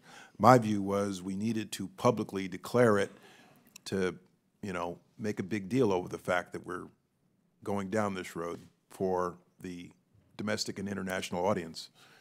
Good copy. And my next set of questions is really just in the interest of standardizing terminology and make sure that we're all singing off the same page. And our utility system, our grid, that's identified as a critical infrastructure, correct? Correct. Has DHS ever taken over a grid or a utility municipal company? Not to my knowledge. Okay. Our telecommunications... Not sure we have the authority to do that either. Our telecommunications infrastructure is considered a critical infrastructure, correct? Correct. And has DHS ever taken that system over? No. Nor do we have the authority to do so. Good copy. I just helping to, baseline what a designation of critical infrastructure actually means. And you've said that many, many times today, and I'm not going to ask you to do it again. But this is, a conversation I've engaged in many times as well. Scanning and probing. Could you maybe give us a quick explanation of what that is? When I started addressing this publicly, somebody said to me, well, Jim Comey made a statement publicly that there was scanning and probing of voter registration systems. And I said, that's a good phrase. So let's use that phrase, because I thought it captured what we saw.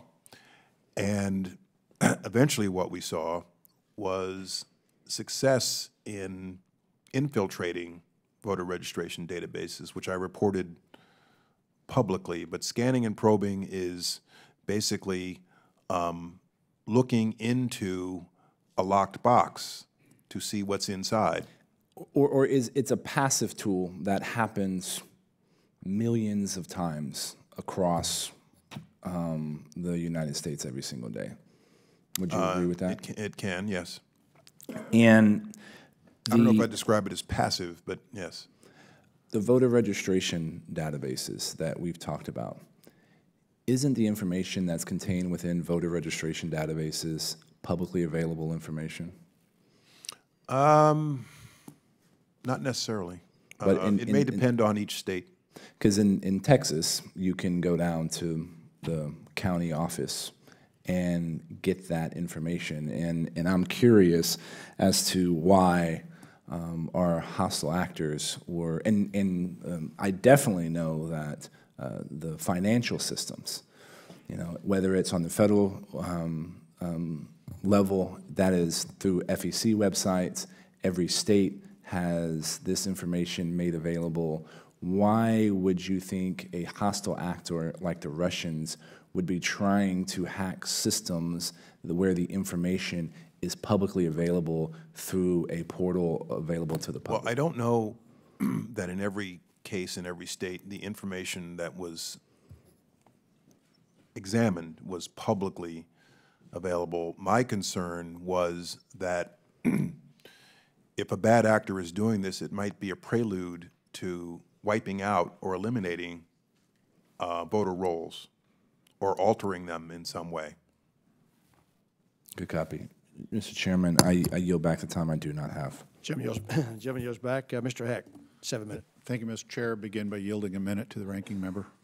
I thank the gentleman for yielding. Mr. Secretary, I just want to thank you as we come towards the end of the hearing for your testimony today and for your profound service to the country. And I also wanted to acknowledge and thank my colleagues, Mike Conaway and Brad Wenstrup, for the aid they gave to our colleague who was injured during the shooting last week. And we're glad that they're safe and with us, and grateful to have them, and thinking about our colleague and wishing him a very speedy recovery. I yield back. Mr. Secretary, thanks for being here. I want to talk to you about the future. The IC has assessed, and we regularly hear it from both former and current government officials, that the Russians will be back. They'll be back to disseminate fake news. They'll be back to hack and steal and dump disinformation intended to harm good people. They'll be back to find their way into the very infrastructure we trust to help us choose our elected officials, the very infrastructure we choose or trust to uphold our democracy. And I think more than anything, that puts this entire question into very vivid and stark relief, and it is namely as follows. I'm from the school that says America is exceptional. We're going on nearly a quarter millennium of the longest running democracy in the history of our planet. But it's not just the longevity that distinguishes us, it's our rule by law, it's our free, fair, open elections conducted with integrity, and most importantly, quintessentially, it is the peaceful transfer of power. Nobody else has ever managed this. Regularly transfer power in a peaceful manner.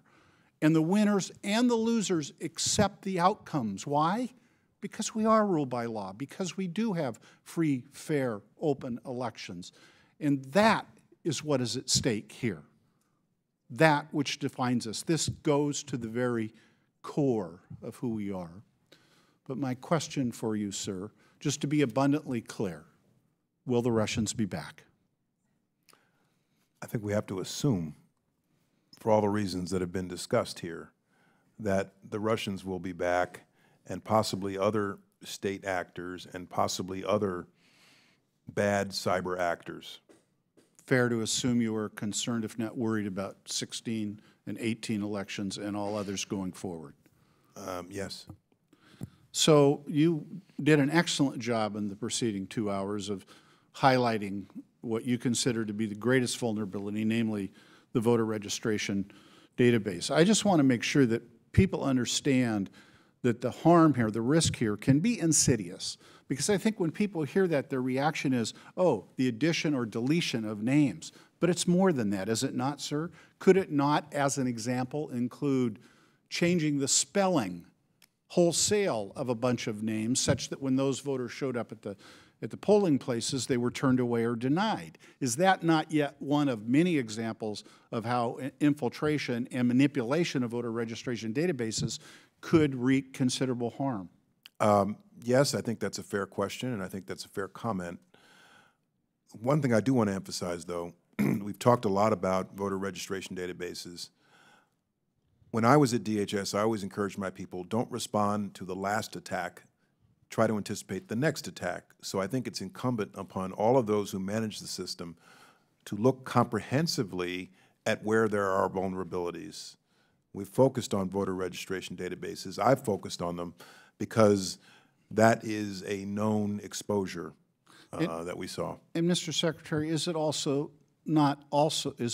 true, to clarify, this doesn't have to be done wholesale voter registration databases. This can be done in select or targeted communities or municipalities, and the undermining of confidence in our system would be, however, wholesale. Correct. Yes. I don't know how many times I lost count of the references to the adage that hindsight's 20/20. I don't want to talk about looking back last year. I want to talk about how we're going to look back at some point in the future. I've always believed it's easy to judge those who miss the obvious or the dangerous inflection points. Those who miss that Chamberlain's appeasement at Munich would lead to World War, or those who missed that passage of the Gulf of Tonkin resolution would lead to a war that arguably was unwinnable in Vietnam. But the truth is, there were plenty of people at those times who did know and who were raising their voices and who were ringing alarm bells. It's just that the warnings weren't heeded.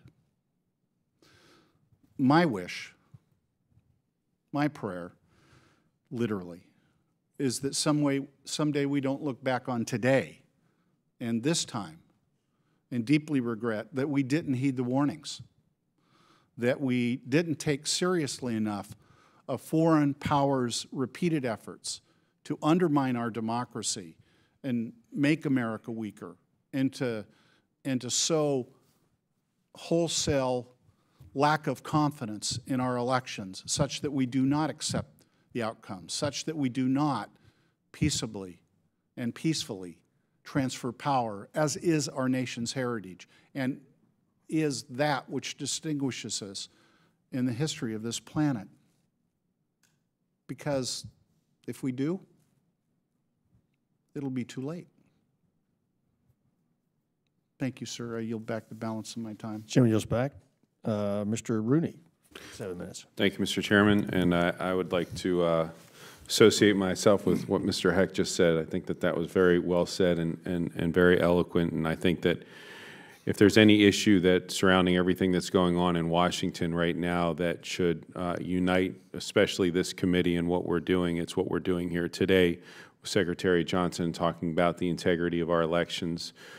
There's one thing that there's a lot of questions out there that remain unanswered, but there's one thing that I don't think is ambiguous at all, and it's that the American people don't have confidence in the way that their vote was cast is actually true and real.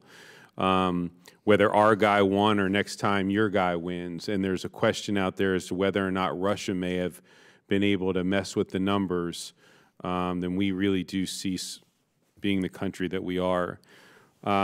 Secretary Johnson, I've known you a long time. I think we first met when I first got elected in 2008, and we first met when I think we're in the House for about 5 minutes. Right. So in Patrick Murphy's office. I appreciate your work as the attorney at the Pentagon and then as Secretary of Defense.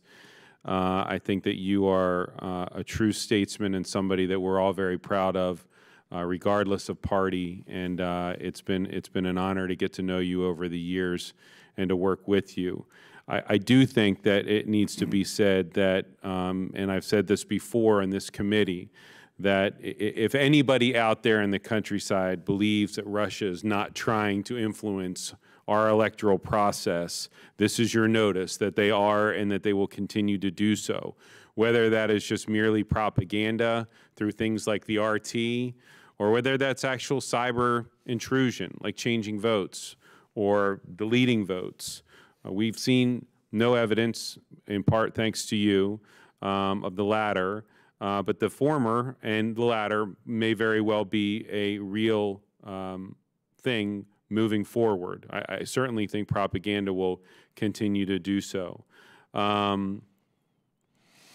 I know that I can speak for the rest of the committee when I also say that well, I'll speak for myself in saying this. So you said earlier that you designating the election systems as critical infrastructure after the election because you were worried that it might drive people away. I think you're absolutely right in that assessment. That may be arguable, but you know, certainly that I think that that's true. I also would say this. I hope that you work with Secretary Kelly in whatever lessons that you've learned, and also sharing with him whatever the key factors were that help you successfully protect vote tallying.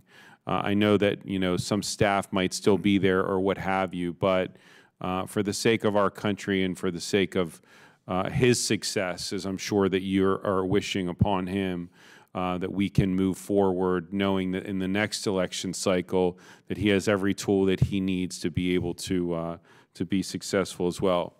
Being that I'm the last questioner on our side, my question is going to be very specific with regard to Florida. Ironically, today, the County of Supervisors of Elections is holding a gathering of all Florida State Associations of Election Supervisors. And we called some of them today from my district and asked them about, you know, your designation. And there is a states' rights versus federal intrusion issue that they're concerned about. But mostly, there's a lot of lack of or just yearning for more information of what does that mean.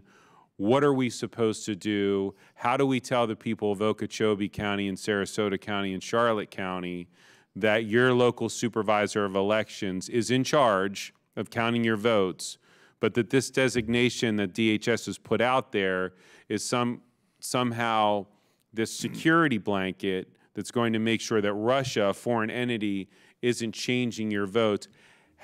What if you were talking to the Okeechobee County Supervisor of Elections right now? What would you tell them that the designation that you made means for them and how their job and the local votes that are cast is safe, secure, and not being mandated by some federal bureaucrat in Washington in any other way other than protection?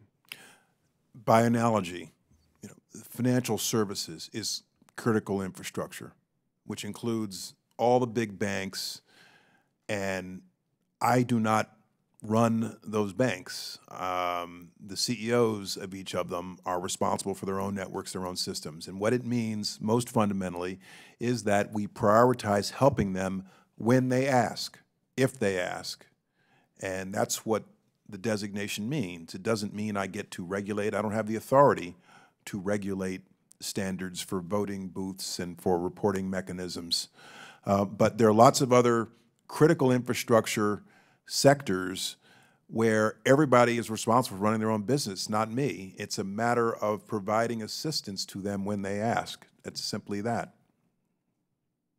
If there is a Palm Beach County situation, of which where I grew up, is there some kind of a fail-safe mechanism that would come in after, because that was the Palm Beach County butterfly ballot thing, right. I don't even remember the year that was, but 2000. 2000. Now that this designation has been made, would there be some kind of a, you know, automatic trigger that would happen if a situation like that would happen where we felt like it was not because of a faulty ballot, but because of actual intrusion by a foreign entity? The Secretary of Homeland Security would not have the authority to go in over the objection of a local official and do a ballot recount. But the nature of it is that when states ask, when counties ask, we will come and provide whatever cyber assistance they ask for. Assuming we have the resources to do it and the capability, we'll do whatever we can to help them with their cybersecurity. That's it. Okay, I appreciate your time and your service, and thank you, Mr. Chairman. I yield back. And if I could say, Congressman, since the day we first met, I have very much been impressed with your service in Congress. Thank you. Did everybody get that? Track record. Everybody? Thank you. He's and some of the things you've pushed through as legislation, I very much appreciated that.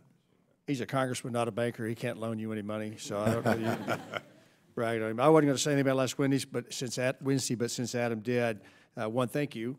But we also can't leave not acknowledging Officers Griner and Bailey that morning, the Capitol Hill police officers, professionals and heroic, and I was right beside them, watching them work to do what they said they would do best, and that's get between a really bad person and the rest of us. And I can't thank them enough for what they did. Heroes to an absolute best tradition of what that really means. And so thank them for that. And appreciate the nation's prayers for Steve and Matt Micah. Griner was wounded as well, and Bailey and Sack. Appreciate that also. With respect to today's hearing, thank you very much for doing it. We appreciate that. The cyber threat is ongoing and will get tougher and harder. We got maybe lucky this time that it was not successful in causing any more problems for our systems that we have. I would hope that the National Association of State Secretaries of State would take to heart your message this morning, and then they would form a working group, a task force, to build that best practice, build that system on their own that would allow themselves then to police it and create it, because there's no one better at doing that than the folks who are actually responsible for doing it. So I hope if they don't already have that in place, that there is an aggressive campaign to build that best practices and/or standards by which they would then hold themselves to. That would give all of us a lot more comfort in making that happen. Again, Mr. Secretary Johnson, thank you very much for being here this morning, and we're adjourned. Thank you.